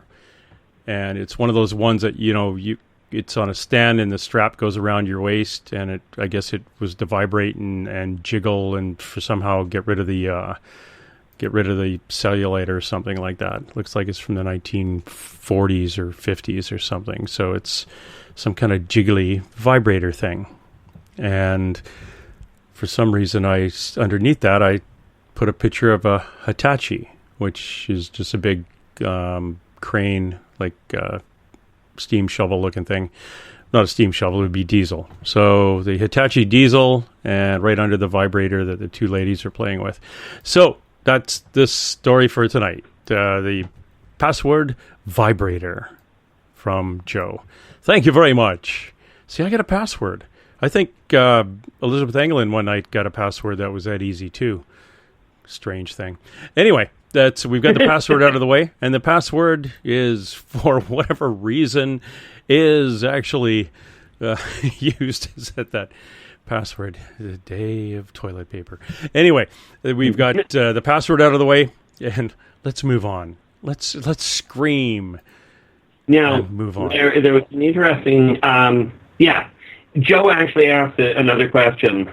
I sure hope that I pronounced that right, but Joe also asked, is the third part of the triple helix alien DNA? And the answer to that is absolutely not. It actually is part of human DNA. The entire matrix, and this is one of the things that gets the off-worlders' attention. The triple helix is something that is pretty much unique to this planet. And what the third branch does is helps explain how the rest of man's abilities actually work. Because mankind is the one race that has the capacity to manipulate what mankind calls zero-point energy. In other words, the ability to take the very fabric of reality, and if they focus properly, they can modify it. They can rebuild it using their own instincts. Oh. Yeah. Interesting. That's when you're dealing with DNA, what is the purpose, or what do you believe, Keith, is the reason that we've got a big push on sending your DNA in to find out who you're related to? And I know there's some theories on this, and some of them aren't good. Would you ever send your DNA in to be put on? I've considered it, but I figure they've already got it. Yeah. In my case. But it would be intriguing to see what they come back with.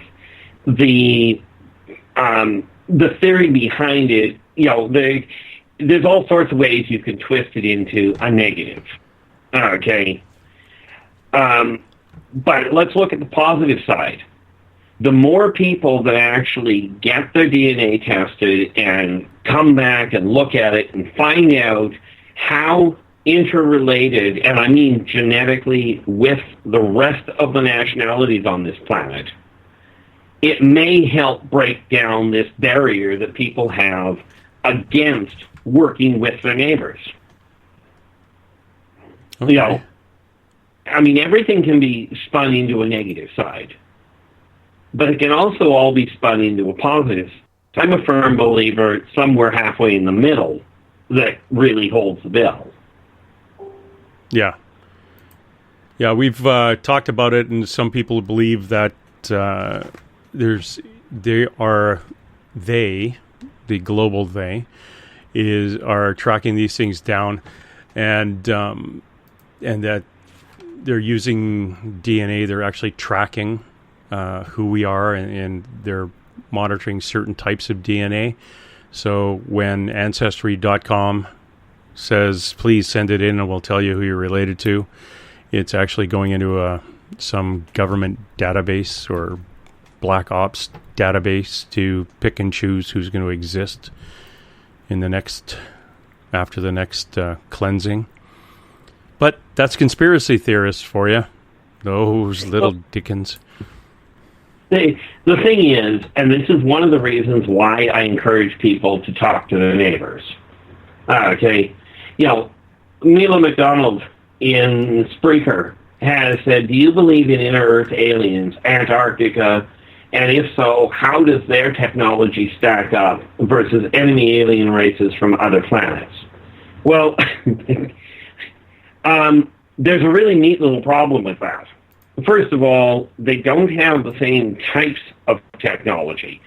Off-worlders use technology, mechanical stuff. Many of the inner Earth, and we can't call them aliens, they happen to have evolved here, use energies that, much like if you take a look, for instance, at a starship, at a starship blaster, if you will, or laser, or photon torpedo, they can kill hundreds of people in a heartbeat. Some of the abilities that the ancient races that are living on this planet have access to can tear a starship apart by looking at it. Quite literally, they mutter a few words and the ship will come apart at the seams. Now, the thing we have to realize is nobody, quite frankly, wants to destroy the planet and just utterly wipe it out. The reality behind it is, if any of the off-worlders actually wanted to conquer Earth, the war would be over before anybody ever even thought about it. Before any of mankind ever even knew it was happening, the war would be finished. Same would happen if the ancient races were inclined to wipe out mankind. But when I mentioned that mankind on the whole is very fear-based, it really is. And this is how people get twisted around with the idea of who's trying to kill who. Yep. We also, not only fear-based, but that fear base, whether it's old, back in the skull, kind of save myself, that whole fight or flight and the primal need to survive. And that's what we use fear for. It's like we use pain. Our brain tells us, your hand is burning, pull it out of the fire. It's the hot stove thing. You're going to move it out. I think fear is the same thing. Fear is primal. We get scared because we're frightened that something's going to kill us, and that's a bad thing. And, whether it's a gut feeling and all these other things come forward, we have all these indicators that something is going wrong. And then after that, the fear will kick in. And it's fight or flight, and off you go. If you get into a situation where we are afraid to move forward, afraid we've gone as far as we can get in our little human lives and our little human day, and it gets to that end, and we're going to say, tomorrow I've got to do something new, but I'm afraid to move on. I'm afraid to finish this experiment. Well, that's just it. Okay, people talk about experimentation being a bad thing. And don't get me wrong. There's a lot of methods that have been used that I remember quite clearly that were anything but nice to the people that they were being used on. Yeah. Okay, science is not it's not always this fine, highly advanced technique. Many times, things are developed quite by accident. Okay, and this is how things, it's easier to understand something or easier to build something if you figure out how to break it. This has always been the case. Joe's asked a question here. Have alien races ever fought? Look, don't get me wrong on that. That was not nice. Okay. Have alien races ever fought an open war on Earth with either themselves or an ancient advanced human culture? And the answer is definitively yes. Atlantis was a prime example of that war you're referring to, where the Atlanteans were attacked by mankind with the help of some of the Atlanteans to try and take Atlantean technology. If we go back pre-human, and we go back to the fairy folk, or what some people call the Fae, there have been countless wars fought amongst them. When we take a look at the Offworlders, there have been dozens of times when there have been on surface, like on ground of Terra, of Earth, or as the Offworlders call it, of Sol 4, Sol 4 or Sol 4, depending on who you're talking to. There have been many cases where there have been ground battles. Okay, and I mean, right now, there happen to be 3 wars going on in this sector, and I'm talking the space sector, not on the planet, that are going on as we speak. So the Offworlders are not this incredibly advanced race on the whole, or group of races, that figured it out. Okay. I know it's been asked a couple of times about what the Pleiadian agenda is. Pleiadians themselves are healers. They are not here to conquer anybody. They are here to help the people they can and to watch, to understand how the triple helix is finally starting to evolve and whether or not mankind is going to do anything with it of a positive nature. Okay, but the Pleiadians themselves are very much a peace-loving race. Okay, go ahead. A good friend of mine, a psychic that used to work for the U.S. federal government back before they got rid of psychics, helping them do the remote viewing and things. She also help police, law enforcement locate missing people. So she's has a pretty good pedigree when it comes to helping government agencies do something good. Find somebody, make sure the bad guys aren't going to blow something up. And right. She was approached by a fellow that knocked at her door. She lives down in Napa Valley. Guy knocks at the door and says, "I really need to talk to you," and tells her that he's an alien. And she was kind of looking at him thinking, well, this doesn't make any sense, but carry on. And he basically stuck his finger through his finger in his right hand through his forearm and showed her by opening up his forearm that it was just the physical shape that he showed up in. The human form was just for her own benefit, that he opened himself up, and it was just, she said it was just like plastic, or like the same color as his outside skin. It was just solid right through. And right. He asked her to go down to outside of a big stone, giant rock, outside of Palm Springs, California, and to bring a specific person with her. And this person was a policeman, a detective from a detective that she knew, and who had just been diagnosed with liver cancer. And it wasn't like it was, you've got 3 months to live, get going. Well, she was supposed to take this person down, and they had a task for the policeman with the liver cancer. So they got a motorhome. They went to this place on the desert, and I think the second night they were there for 7 days.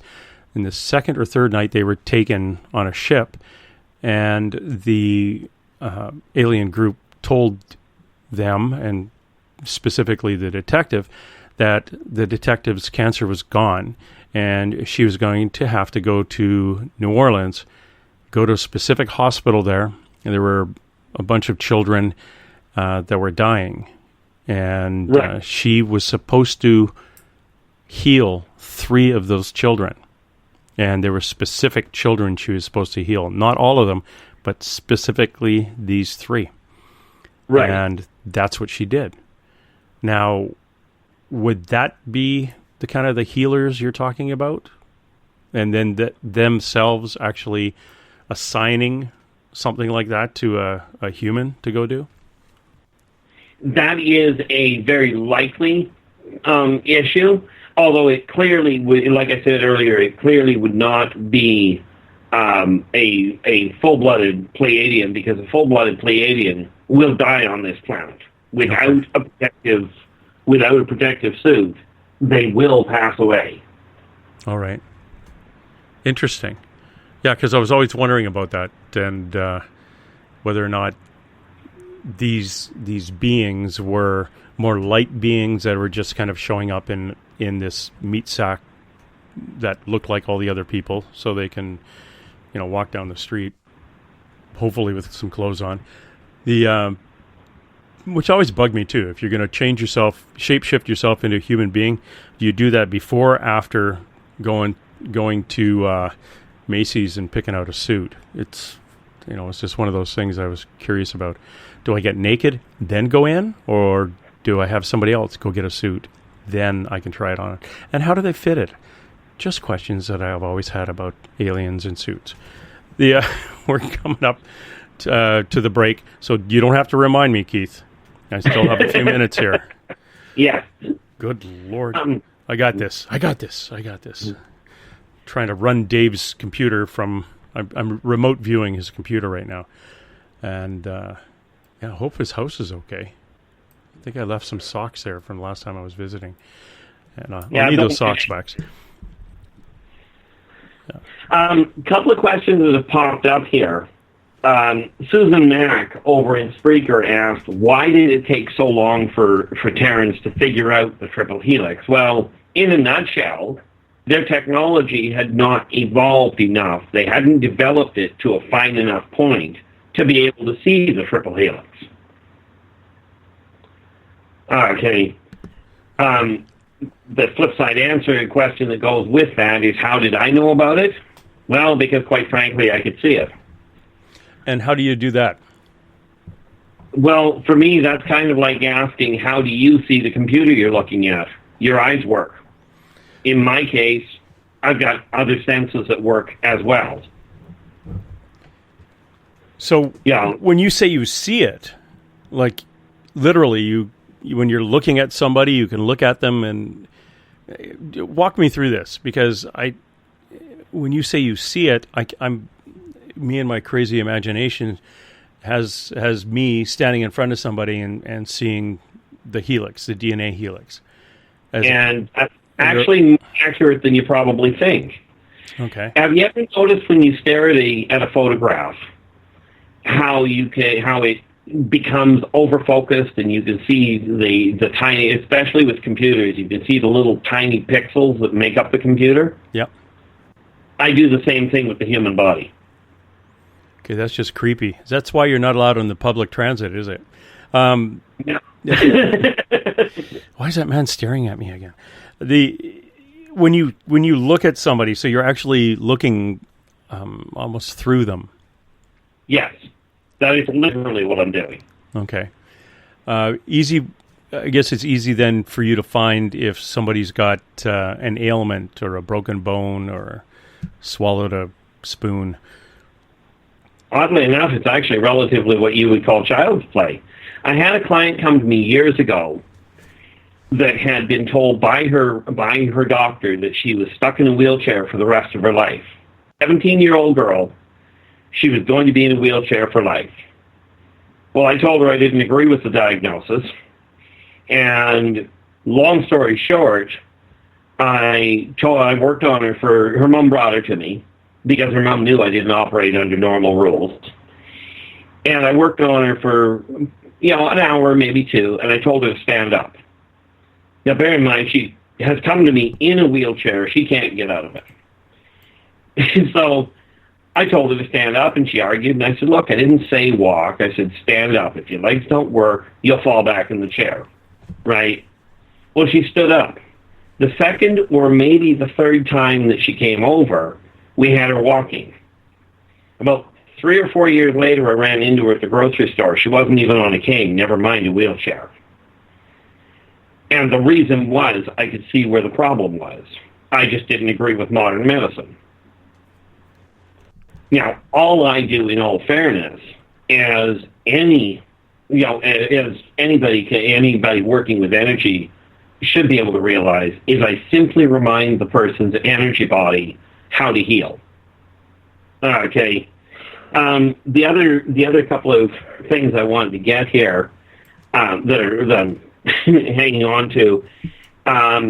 Elizabeth Anglin has asked, when I was talking about the off-world wars taking place on Earth, did that include the electric wars? And the answer there is yes, but the electric wars actually took place before mankind got here.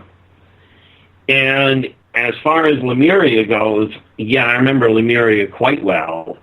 Quite frankly, I remember what wiped it out. And it wasn't a war, it was an accident. It was literally Lemuria, an accident, a thought process that somebody overstated, and we took them up on. Everybody decided to do the same thing at the same time because we hadn't done it. We stopped their physical hearts. Bad idea. Yeah, that's not going to be good.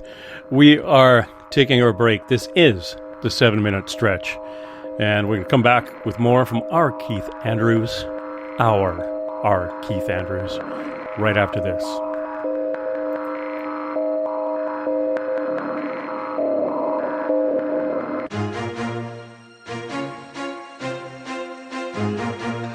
From coast to coast to coast, Blacklight Uncharted is taking on the paranormal across Canada. From ghostly hauntings to the UFOs flying above in conjunction with MUFON Canada, they're closely investigating what's going on in the northern skies and checking out the apparitions that walk among us.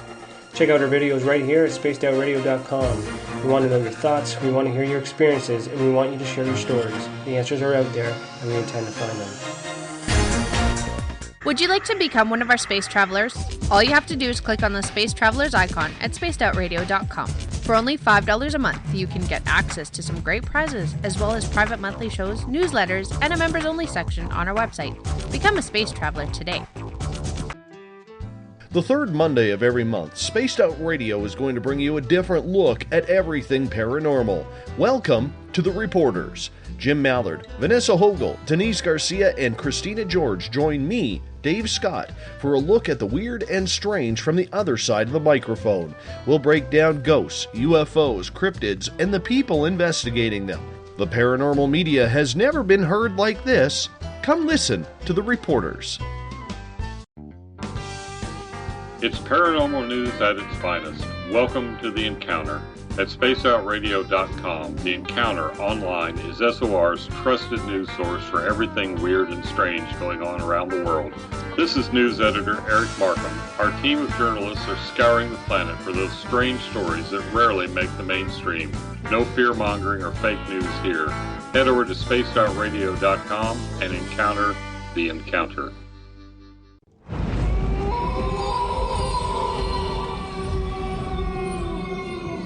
Hey, this is Canadian paranormal investigator Mike Moore. The third Wednesday of every month, I'll be teaming up with Dave Scott to bring you Ghosts of the Great White North. Each month, we will bring on guests from across Canada to discuss their ghostly encounters. Canada is a paranormal hotbed with stories you've never heard, so we're going to bring them to you. So get comfy on your Chesterfield, grab a donut, and join us, eh? Coming September 29th to October 1st, the first annual Spaced Out Radio Caribou Paracon. Hi, this is Dave Scott. The event will be held at the Spruce Hills Spa and Resort in 108 Mile Ranch, British Columbia. Come join us for an amazing weekend of speakers talking all things paranormal, UFOs, ghosts, aliens, Sasquatch, intuitiveness. Listen to great speakers like Miriam Delicato, Samantha Mowat, and the crypto guru Ronald Murphy. Get your VIP passes by going to spacedoutradio.com and clicking on the Paracon banner. Come to BC, where the paranormal is waiting for you. Have you had an experience you can't explain? Had a run-in with ghosts, maybe Bigfoot, or seen lights in the sky? Hi, I'm Mike Schmidt from the SOR Sightlines. I'm here to investigate your sighting. Head to spacedoutradio.com and fill out a report on the Sightlines. All your information is 100% confidential, and I will help you figure out what you've been seeing. File your report and let's find out the answers together. Visit purpleplates.com today. For over 40 years, the Purple Energy Plates have been delivering amazing results for their many customers. Inspired by the great genius Nikola Tesla, the harmony, healing, and energetic effects of the plates have proven over and over to be beneficial and often miraculous to thousands of customers. With their money-back guarantee and the many benefits, how can you afford not to get one? Check their site for daily specials and choose from their many energy products. You won't be sorry. Visit them today at purpleplates.com for mind, body, and spirit, and expect a miracle. Are you interested in advertising on Spaced Out Radio? Head to our website at spacedoutradio.com and click on our advertising tab. There, you will find an assortment of ways you can get your product out there with us, from radio commercials to banners and social media. Have a product you like our hosts to endorse? We can do that too. Visit spacedoutradio.com for more details. Have you got your Cosmic Passport? If you need one, tune in to Cosmic Passport on Spaced Out Weekend. This is Elizabeth Anglin, ET experiencer, spirit medium, and host of Cosmic Passport. Each weekend I'll be bringing you interviews and support from other paranormal experiencers, and the best in intuitive spiritual guidance from across the globe. It's all happening starting at 9 p.m. Pacific Time, midnight Eastern, on spacedoutradio.com. From British Columbia to Northern California, Pacific North Weird has Cascadia covered. Check out our feature videos at spacedoutradio.com, where I, Vincent Zunza, and my super sleuth partner Alexandra Sullivan track down the weird and strange stories from around the Pacific Northwest. From Bigfoot to Mel's Hole and everything in between. This is what makes life exciting. So why report the normal when we can report the Pacific North Weird right here at spacedoutradio.com. Oh, there's only one way to rock. Loud and proud. In high definition. Radio 702 rocks. Las Vegas. Don't have time to listen to Spaced Out Radio live? Wherever you are, the car, the office, the shower, or even if you're traveling, we're right here for you. Each Spaced Out Radio show can be found on iTunes, TuneIn, and on our YouTube channel, Spaced Out Radio Show. It's the perfect way for you to catch up on our shows. For more information, just head over to our website, spacedoutradio.com, and tune in to us today.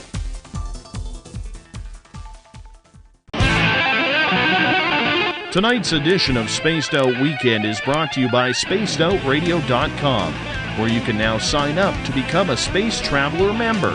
Now, for the final time tonight, here's Spaced Out Weekend's James Tyson. Welcome back to Spaced Out Radio. It is I, James Tyson, in for Dave Scott, who is out and about enjoying this lovely Friday night off. Stuck, unfortunately, with Mike Schmidt in his house. Hopefully it's a big house. Not the big house, but hopefully it is a big house, because Dave, Dave snores and he walks in his sleep. And I know this personally from living a couple of doors down from him and finding him in the backyard every so often. So, yeah, nice guy. Just don't want him snoring in the same area that I'm in. But all the best for Dave and all the little Spaced Out Radio family that he's got hunkering down in Mike's house up in 100 Mile House, and all the best for all the families in the neighborhood. Hopefully it's not going to be too bad, and we really hope there's no loss of life, obviously. And it's a horrific thing when you live out in the bush, out in an area in nature, and then all of a sudden this rolls down on top of you, and it's amazing, absolutely amazing what Mother Nature will throw at you. One of the other things, one of the other things I wanted to mention, we've got a friend who has been on my show quite often, and she has been involved in crop circles, and really nice lady. She's a nice lady, but don't get her riled up on crop circles, because it's actually a lot of fun. And I just wanted to say that she suffered a stroke, and we're thinking of her from out here. And I didn't want to say her name because I don't know if she wants to go overly public right now with her medical condition. But for us here who listen to Spaced Out Weekends, you'll know who I'm talking about. She's been investigating crop circles around the world for a number of years now, and suffered a stroke. She can't text on the computer anymore. She has to get her friends to do it. And I'm going to double check, and maybe on the weekend I'll give her a shout out and want to mention her name. But she's been on our minds and in our hearts since she had the stroke a week or so ago, about 3 weeks ago now. But yeah, super good lady, and bounced all over the world, digging on her hands and knees, looking at the little bent grass kneecaps and stuff, looking to see if it's an actual crop circle or a fake. So all the best to her. Hey, before the break, you were talking, you being our Keith Andrews. Keith, you were talking to answering a question for Elizabeth Anglin, and you mentioned the electric wars. What the heck were that? Well, the reality is all off-worlders are not bipedal. In other words, they are not two-legged, two-armed people. And the electric wars were literally two different races of what would, for lack of a better way of being phrased, were an electric spark, an energy that being. An oversized version of it would be some of the orbs that people see. But we're talking about a war that took place before mankind even started to evolve. Okay, and before we get into the idea of whether or not mankind evolved or was created, it's a combination, but that's a whole complicated story. But the electric wars themselves, some people have the ability to manipulate energy to the point of creating electric sparks. Okay, this is what I was referring to about mankind's innate ability to handle what mankind calls zero-point energy. There is, or more to the point, there are other races that are literally electric fields. Okay, and like I mentioned earlier, the fact that they are different races or that they have more advanced toys does not mean that they're more intellectually evolved or spiritually evolved. Okay. It's now, when you say before mankind fully developed, would this war have been something that would have caused a lot of damage on Earth? Absolutely. Would that have affected the way humans developed then? Quite honestly, there is some possibility to that. In as much as supercharging the ionosphere will certainly have an effect on the way life evolves. But as a direct issue, frankly, not any more than a lightning strike hitting a human now will have much of an impact on that human's offspring. Assuming, of course, that human actually survives a lightning strike in the first place. Yeah. Yeah, it's one of the things that I was wondering when again, I drift to the metaphysical side of things, and when we talk about elementals, I'm wondering if some of that energy that was created during a war like that, an electric war, a war where there's that type of energy being used, if that energy the residual points of that energy still exist on the Earth we live in today, and if they exist as what is called an elemental. Well, there is such a thing as an electric elemental. Absolutely. Much as, and I'm hoping, for their sake, I'm hoping not. When we had the fire down here in 2003, we had a fire elemental come through the fields here. Okay, and to me, it was as clear as a bell. There are earth elementals, there are air elementals. When we're talking about the electric wars and what have you, Elizabeth Anglin in SOR has asked, did the electric wars create portals in time? And the answer to that is technically yes, but before we jump into anything seriously off kilter here, people can move forward in time. They cannot move backwards in time. Drat. Yeah. This is why you get some people that will all of a sudden lose track of them altogether. There's no record of them, and then all of a sudden, years later, they show up on some other continent. Okay, and quite often they show up without any understanding of how they got there, or for that matter, where they are. It's because of that portal. Okay, well, because a portal. Go ahead. No, I was just wondering if there's a portal at the end of my block and a guy from my neighborhood goes through it and ends up in, a little bit in the future, like a week or two in the future, but on another continent. Does that portal move, or will everybody that goes through that individual portal be somebody from the area that portal's in? Like, would it be everybody from my neighborhood showing up? No. Basically, portals like that are intermittent at best. Okay. Okay. And more often than not, it's because of the currents and what have you. Portals like that tend to happen, sort of, if you will, very much like a weather system. When the appropriate atmosphere comes into play, you end up with a portal. More often than not, it's someplace where nobody is, because they only last for a moment, and then they're gone. Okay. Okay. Now, I noticed in here, I just got to swing back here, Mike McDonald out of Spreaker has asked if human error like Fukushima threatened inner Earth race, would they act to help clean up the extinction level mess? Well, the best I can tell you is if it were an extinction level mess caused by mankind, the odds are that much as they'd help, if it were an extinction level mess, they'd be extinct. In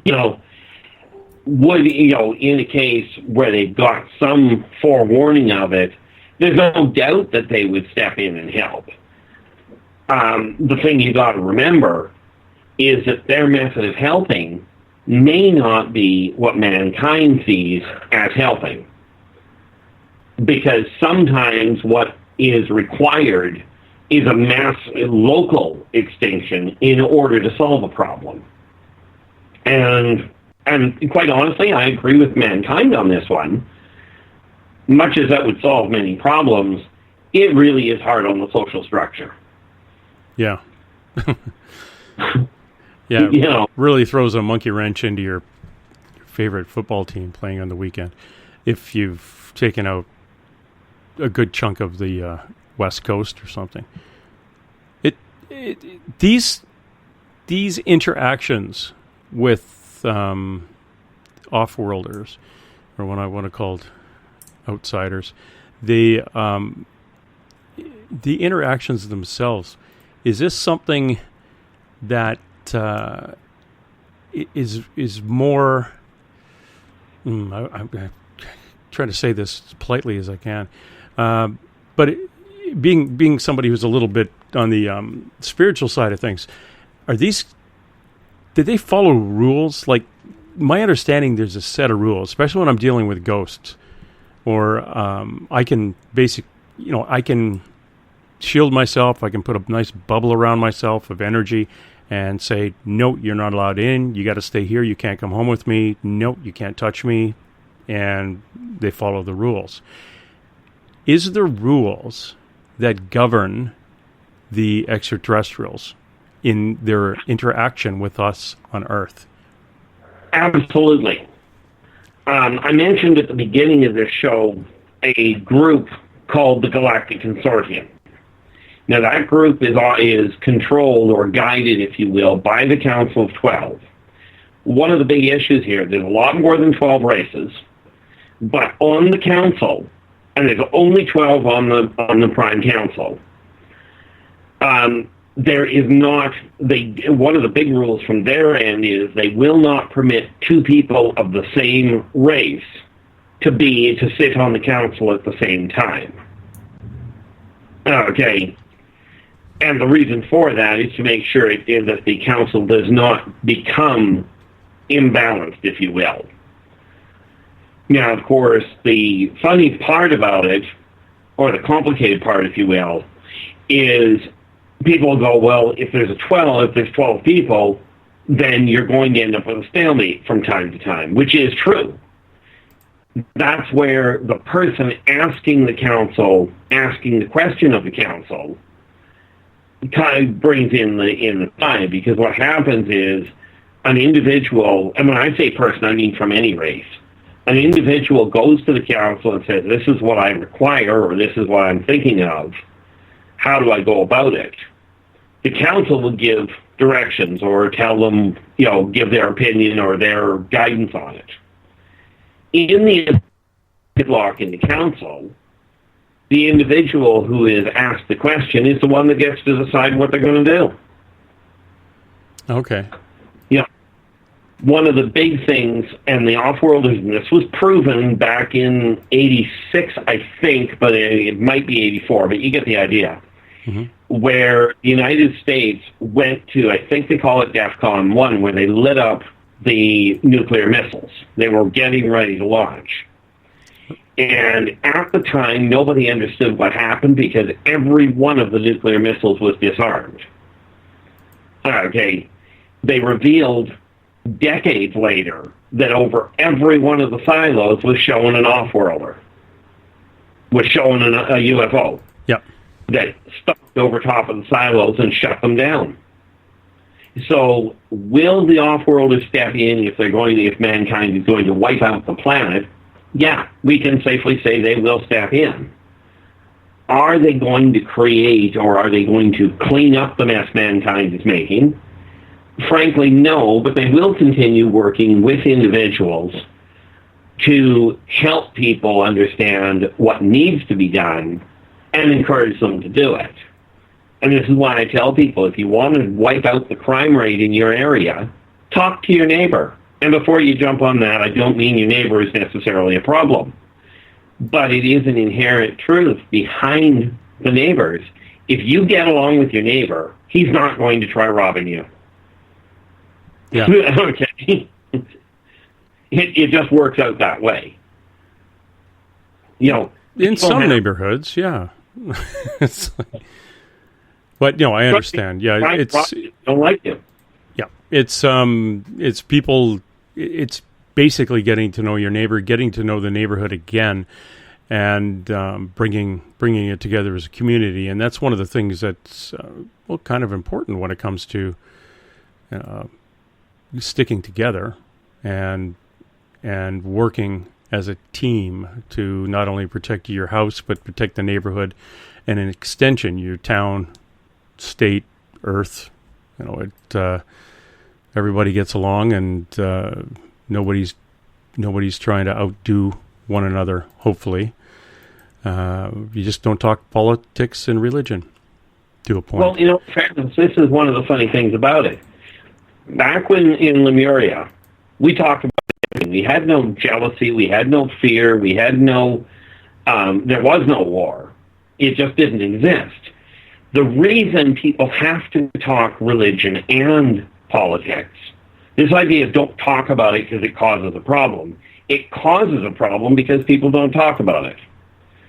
Okay, understand the fundamental reason for religion evolving in the first place, contrary to popular belief, it seems, from the people I've talked to. Religion itself, no matter whether we're talking the the major religions like Christianity, Buddhism, Sikhs, or any of the minor ones like the witches' covens, any of that. All religious or all spiritual guidance all started with the intent of explaining the inexplicable until science could figure it out.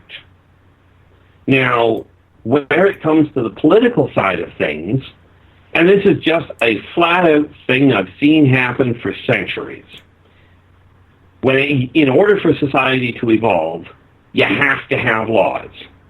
It's just absolutely critical. There have to be laws because everybody is their own person, but in order for society to evolve, there's got to be guidelines. Now, the problem arises when the guidelines are not unilateral, where they apply to everybody. If they don't apply to everybody, you're going to get a subculture evolving where what people are calling the laws become the offset, and there's a new set of laws built up in the subculture. Again, if those new laws do not apply to everybody in that subculture, you're going to have another fractured culture. And another set of laws come up. That will continue until mankind, and for that matter, every other race out there, gets it straight that all laws for societal evolution have to be applicable to everyone, regardless of their nationality, their skin color, their skull configuration, sexual orientation.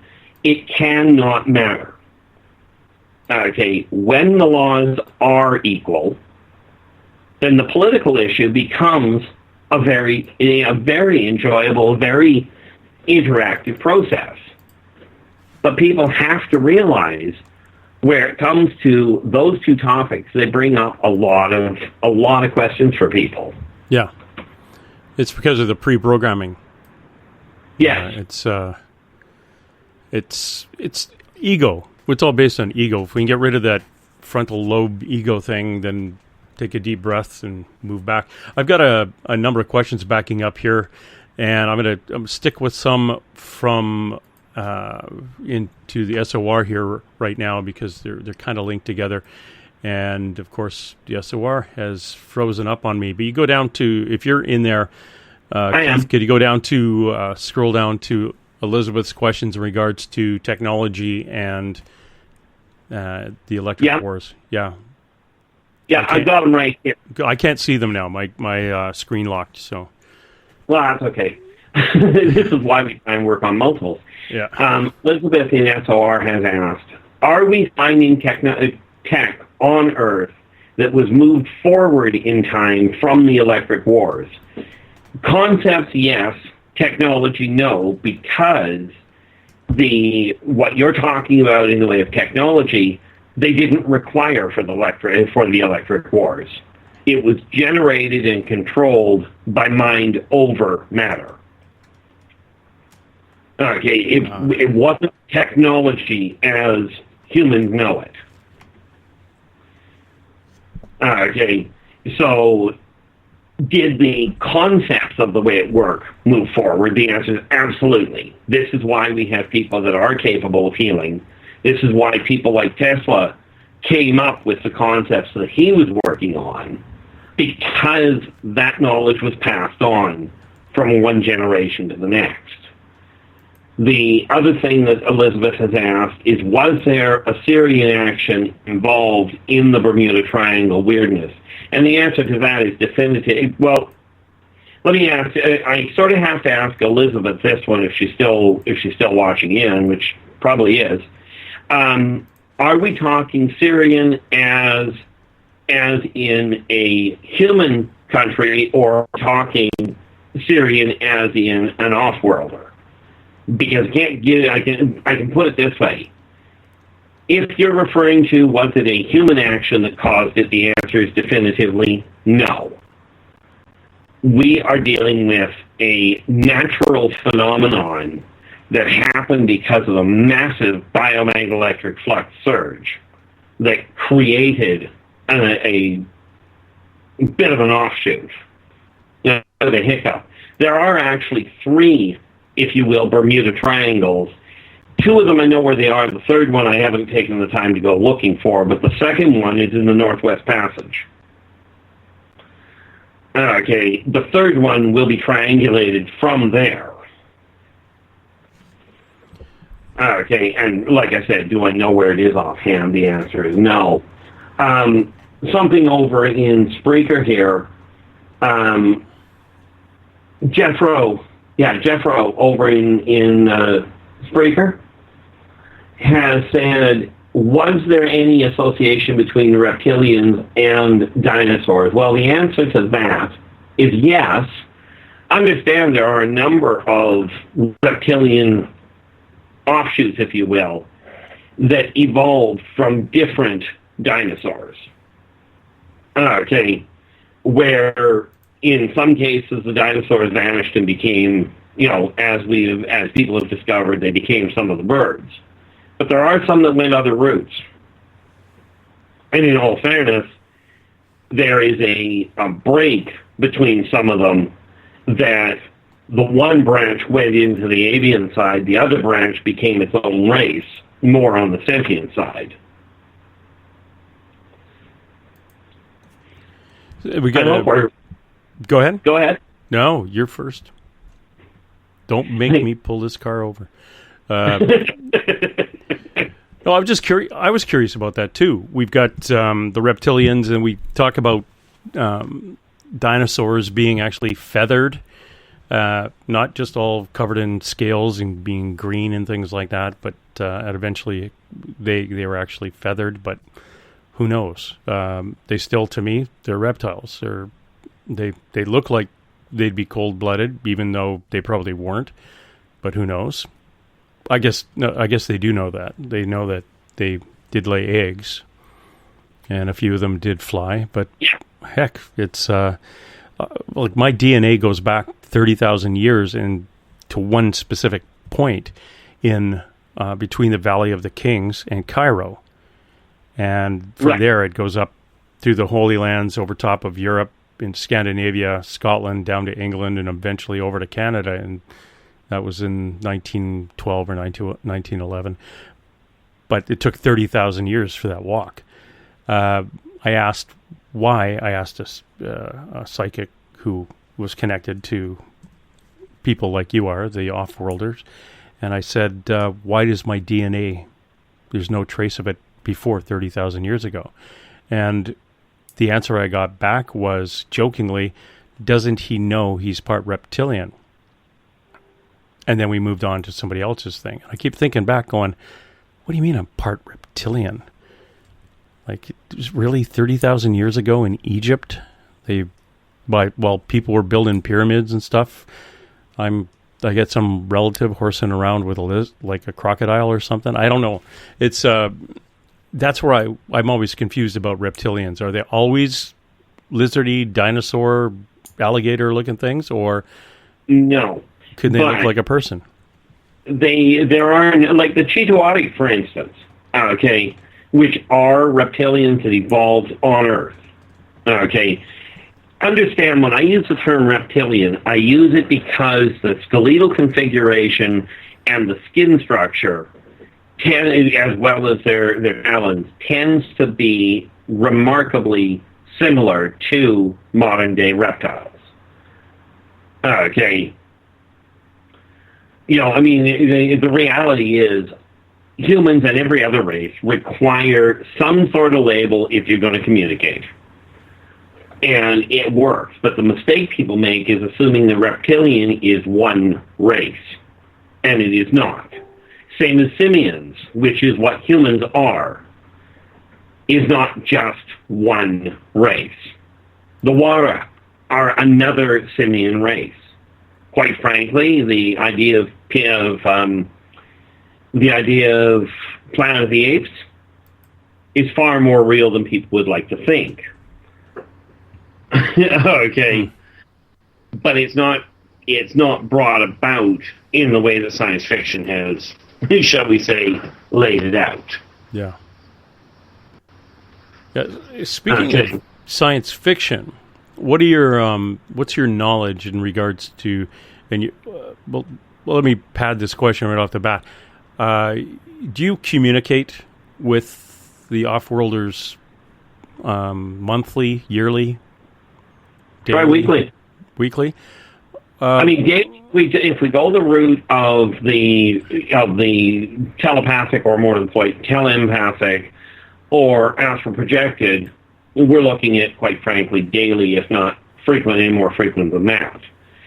But somebody asked earlier in here, and I get asked most of the time how often I actually see them face to face. And quite frankly, that's usually about once a week. Okay. Is it something you could telepathically call them in, and or do they just show up unannounced? It's sort of a mix. Can I get a hold of them? The answer is yes. But do I bother for the most part? No. It's kind of like the number of people that I know, that I personally know. I don't tend to call them either. Yeah. I've always held it. If people are looking for me, it's not hard to find. Let's face it, if the CIA can find me, pretty much anybody can. Oh, come on. They just have to check the yellow pages and they can come and check you out. The one of the reason I asked about communications with them and things like that, I want to bring up the TV series, Star Trek. Yeah. And my understanding, the creator of Star Trek was actually visited and in his sleep, and he got most of the information in regards to the races that, not the races, but the racial mix and the idea of the Confederation and things like that from extraterrestrials who downloaded that. Is that your understanding too, or do you ever ask them about stuff like that? Oh, Gene Roddenberry was definitively a visionary. The man had more connections than most people ever bother with. Okay. Did he get a lot of the insight? I have no doubt that he was handed a chunk of the insight by other races. We're not talking... The one thing that he was not given, because quite frankly it doesn't work, is backwards time travel. Yeah. Okay.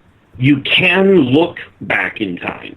Okay. You can view past events, but you can't go back and interact with them. Okay. The difference is you can jump forward. And if you jump forward, all record of you will cease to exist in this time frame and show up when you end up in the middle. It'll start up again. This is why some people, there's absolutely no track record of them for months or years, and all of a sudden they're back in full swing, as though nothing stopped. So if I leave home and I jump forward 2 years, as soon as I leave, like my parents no longer have a son. It was like I never existed until I show up 2 years from now. Well, it's not like you never existed, because everything you had done prior to that will still be there. Okay. Okay. But if you vanish, if you step through a time portal and you move forward 2 years, they can hunt and find no trace of where you went, no trace. It will be like you just ceased to exist where you were. Okay. So I'd still have a history. I just disappeared. Yes. And then 2 years later, when you resurface, or more to the point when they catch up to you. Damn revenuers. No, I spent my time in prison. Leave me alone. Yeah, it's fascinating that way. Do you personally know of anybody who's done that? Who has vanished and resurfaced years later? Yeah. I've heard of it. I haven't actually met anybody this lifetime that has gone through it. On the other hand, I have met people that I've known from lifetimes centuries back where, you know how when you meet somebody you haven't seen for a long time and you get together for coffee and start talking about the days that you used to see each other? Yeah. Same type of conversations. Oh, gotcha. You know, but have I met somebody that I've personally met that vanished decades before and all of a sudden surfaced again, or even weeks before? Frankly, no, not that I can verify one way or the other. Okay. Now, I posted a question in the SOR chat room from Spreaker from our friend Trip and Fool. What do you think happened to Puma Punka? Was it destruction from an asteroid that Graham Hancock is citing that ended the world civilization? Well, this is one of those odd cases where I'm going to have to look at it and go, I really don't know, because, frankly, I don't know about Puma Punka. That big, the asteroid that hit in the Yucatan when killed all the dinosaurs? Okay, now I know what we're referring to. I didn't know the name. Yeah. I'm using the Google Net right now to confirm that because my luck, I'll be totally wrong. But that's what I'm guessing anyway. But I'll just double check. No, that's actually Western Bolivia. Shoot, wrong place. But we're talking the asteroid that impacted. Yeah, we're not talking about the one in the Yucatan. We're talking about Puma Punka is actually in the in Western Bolivia. Yeah. That being said, okay, was there an asteroid impact there? The answer is definitively yes. Did it create a massive complication on that? The answer is also yes. Was it that alone that created the problem? The answer is no, but it sure played havoc with it. Yeah, I'm just reading about it now. 700 AD to 1000 AD. A bunch of temples surrounded, may have housed about 400,000 people. Huge infrastructure, and then that was it. The culture seemed to have dissolved rather abruptly sometime around 1000 AD, and researchers are still seeking answers. So this was what Trippin was referring to. With obviously somebody came up with this Graham Hancock is coming up with the idea that what was it? Asteroid that did it. So interesting. Well, yeah, and the reality is an impact of that nature would do it. It's like there is an asteroid that's inbound towards Earth at this point that I've already seen, and I'm hoping that it decides it's going to show up after I'm gone, although in my case that's not likely. But it's going to come in on a pull shot, basically. And when it comes in, it's going to create havoc for the local area because it's going to end up hitting the ground outside of Sydney, Australia. Okay, and that's only one of 3 impact points that it's going to have, but it's 3 pieces of the same thing, so that would explain that in a hurry. But the fact of the matter is, you take an asteroid, even a little one, if it landed anywhere near a civilization, 400,000 people being wiped out by an asteroid is pocket change compared to what they can do. Yeah. And yeah, just totally, if you imagine, and again, going back to the Yucatan one, where it's believed it hit, clouded over the earth and cooled everything down and knocked off all the beasties that were slithering around. That would have been a good example of why you don't want one of those landing in your neighborhood being your little solar system. But they're going to happen. Yeah, they can be a bit of a mess. They can take out an eye. That's interesting. And I want to thank Trippin for putting that up there because I hadn't heard of the Puma Punta one. So something to look into. Yeah, I just haven't heard it, but thank you very much for that one. Yeah, those are good question. The use or the information that you would obtain from somebody we'll call on your off-worlder. What is your... See, I would have a concern that the guy's not being... The guy, the woman, the girl is not being truthful. How do you know they're telling you the truth when they are telling you things? Because it feels different. It feels different from non-truth? Yes. There's a different vibratory rate that impacts on the body when somebody is being honest or when they're lying to you. Okay, sometimes it's a pretty blatant thing. Other times it's a very subtle discrepancy that something just feels wrong. Okay. You know, I mean, it's what you're asking is kind of like, how do you tell if water is hot or cold? It feels different. Yeah. Okay.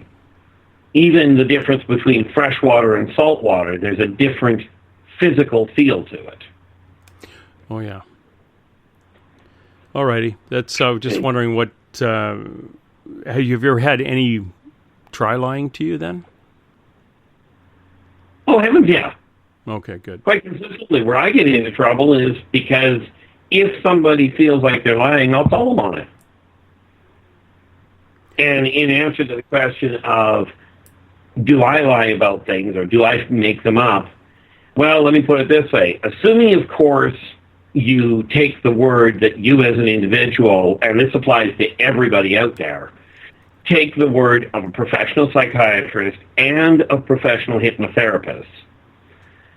I have had I've seen 3 different professional psychiatrists and 4 professional hypnotherapists that all have said the memories I've got, the information I've got, the whole 9 yards that I'm passing on is true. Now, the argument to that, of course, with some people out there will be, well, is it possible that they say it's true because you honestly think or you honestly believe it's true? The answer is yes. The more frightening part is that the things that I have claimed, and this has just been throughout the years of my life, that I have claimed have been happening or that people have been up to, especially with governments or agencies, every one of them that has been proved one way or the other, frankly, to the best of my knowledge, I haven't missed yet. Prime example, when I talked about the triple helix, I was told I was wrong until they discovered it. You know, just a quick little side note here. Catherine J. over in Spreaker has asked, do they abduct people and then return them when they left ever? Or is it always a time differential? And quite frankly, it depends on the individual and what's going on. Sometimes time is involved, sometimes not. But more often than not, when they physically take them, it's a time difference. If they do an astral abduction, it doesn't tend to be a time separation, but it sure plays havoc with the person's perceptions. For the physical, it's usually about a 10-hour, isn't it? That's kind of the... Oh, it take a whole lot less. Quite often, you're only looking at 20 minutes. Oh, great. A friend of mine gets picked up, taken out of bed, she and her daughter. And they actually make the bed nice. They kind of smooth it all out and put her on top of it. They don't tuck her in. They just put her on top of it. And that's how she knew there was something afoot. She thought it was a ghost. And determined later that she was being abducted because she actually was seeing craft that no one else was seeing. Why do you think you are, you were, I hate to say chosen, and this is a bastardized retelling or re-asking of a question from Catherine or KJ. What's the purpose of filling you with all this knowledge? And what would the goal be?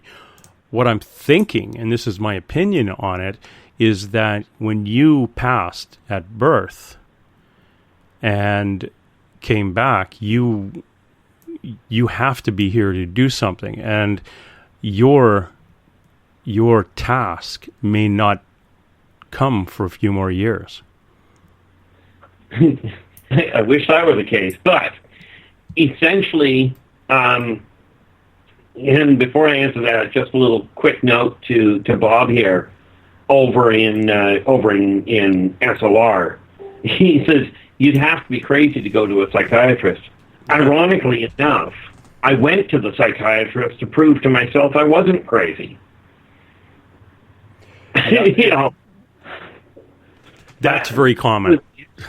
But the answer to your question that you're passing on from Catherine, quite frankly, as near as I can figure, from everything I've seen, because of my memories and because of the way that I've looked at life through all of my lives, bear in mind, these guys have been around for a lot longer than man believes. And especially in this incarnation, and in all fairness, I've been the same with all the past lives that I do remember and that other people remember about me.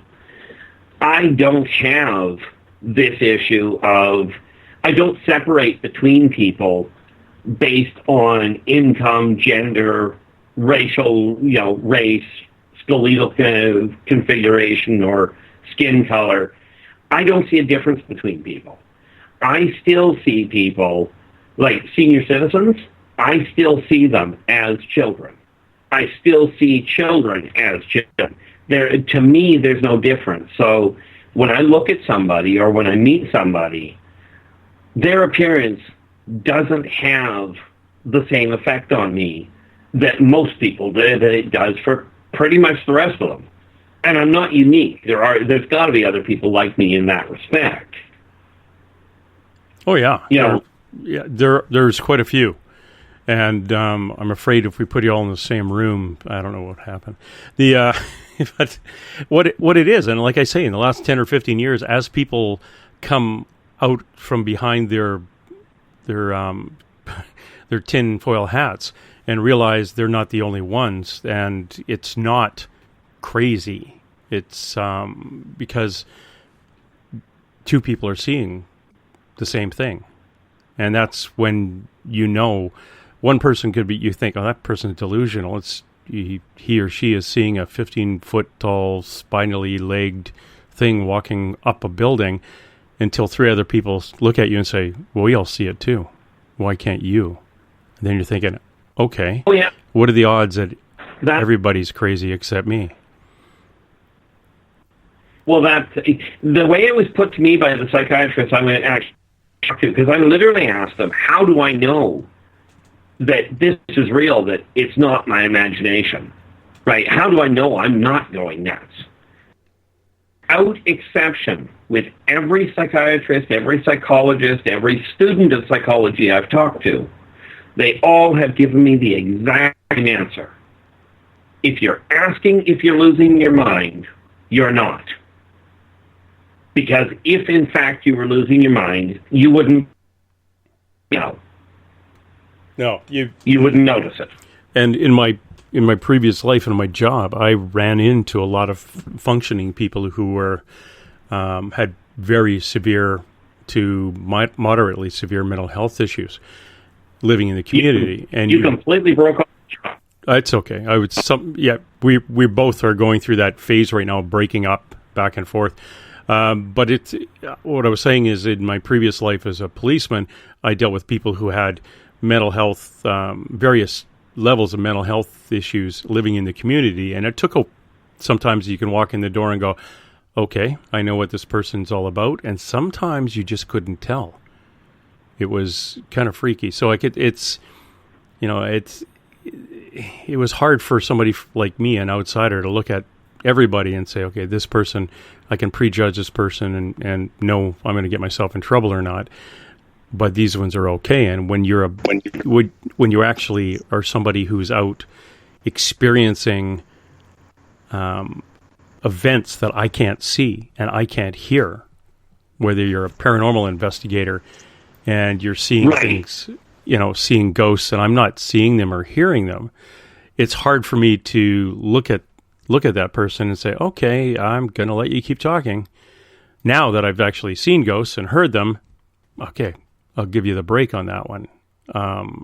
and I've talked to a lot of people who have seen more than just ghosts, whether they're elementals or UFOs or aliens and things like that.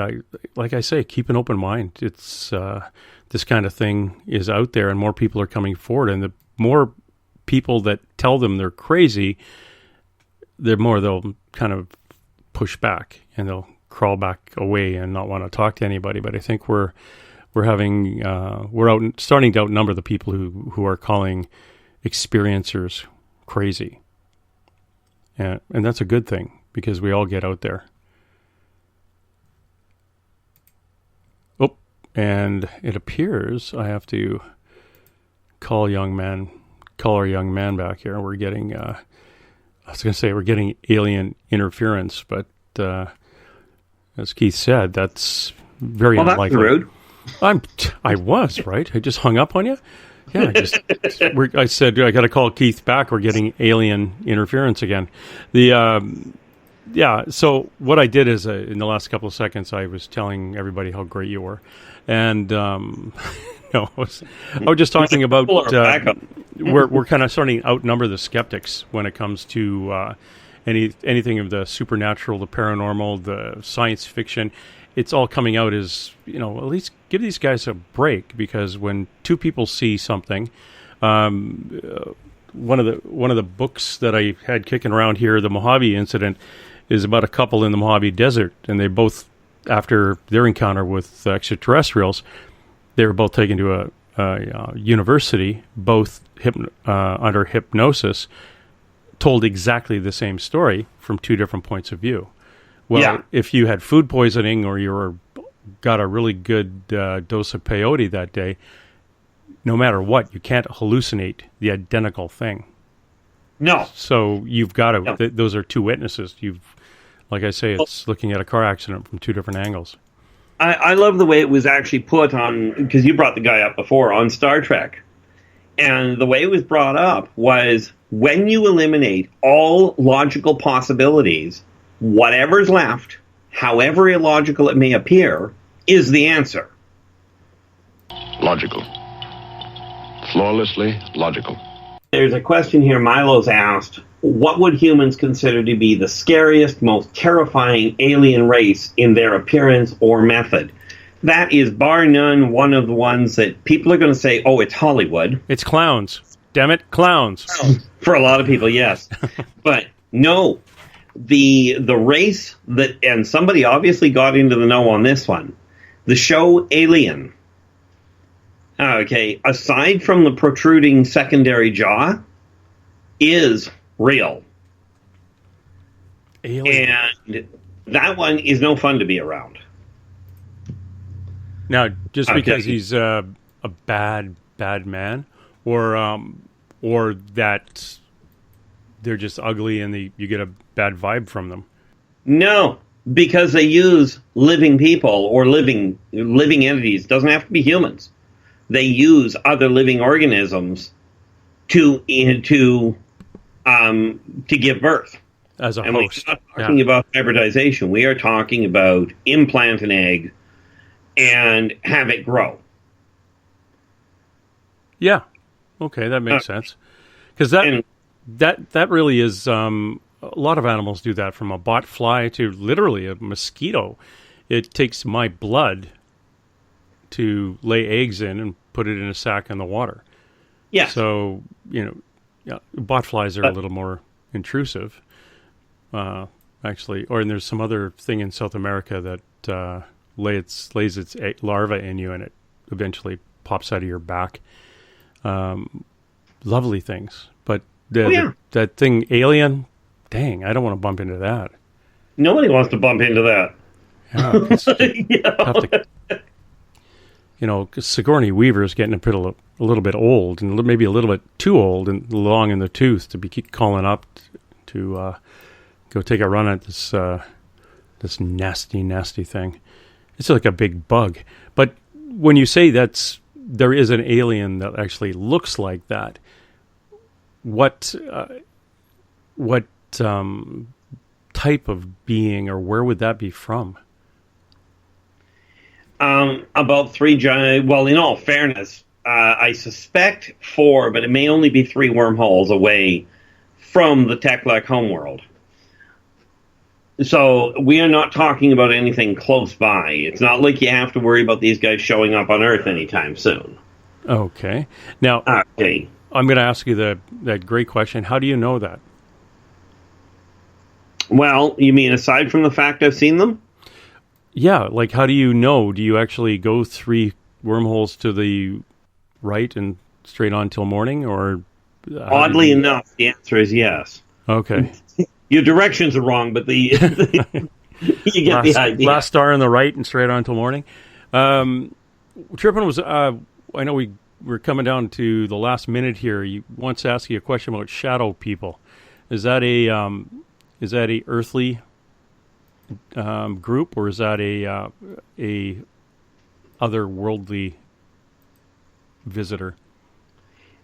Quite honestly, they are real. Okay, it's not that they are technically otherworldly, but they actually vibrate at a different rate, which is what makes them invisible. It's not a different. It's not a case of it being a different dimension. They simply vibrate faster than people do. Okay. Okay. And the word of the night. The word of the night was vibrator. There you go. Thanks, Joe. And I want to thank you, Keith. It was a pleasure talking to you, and I'm gonna have to drag you on with me one night and bounce some ideas off of you. If anybody out there wants to get a hold of Keith, go to his website, InnerVoiceEnterprises.com. Again, that's www.InnerVoiceEnterprises.com. And he is here with Dave Scott the first Friday of every month. And thank you, sir. Thank you very much for having me. And, finding me on Facebook is pretty much about as easy as it gets. That's it. Let's roll. And hey! Let's be careful out there. I'm sorry, Dave. I'm afraid I can't do that. Dave's not here! Time edition, July 8, 1947. The Army Air Forces has announced that a flying disc has been found and is now in the possession of the Army. Army officers say the missile, found sometime last week, has been inspected at Roswell, New Mexico, and sent to Wright Field, Ohio, for further inspection.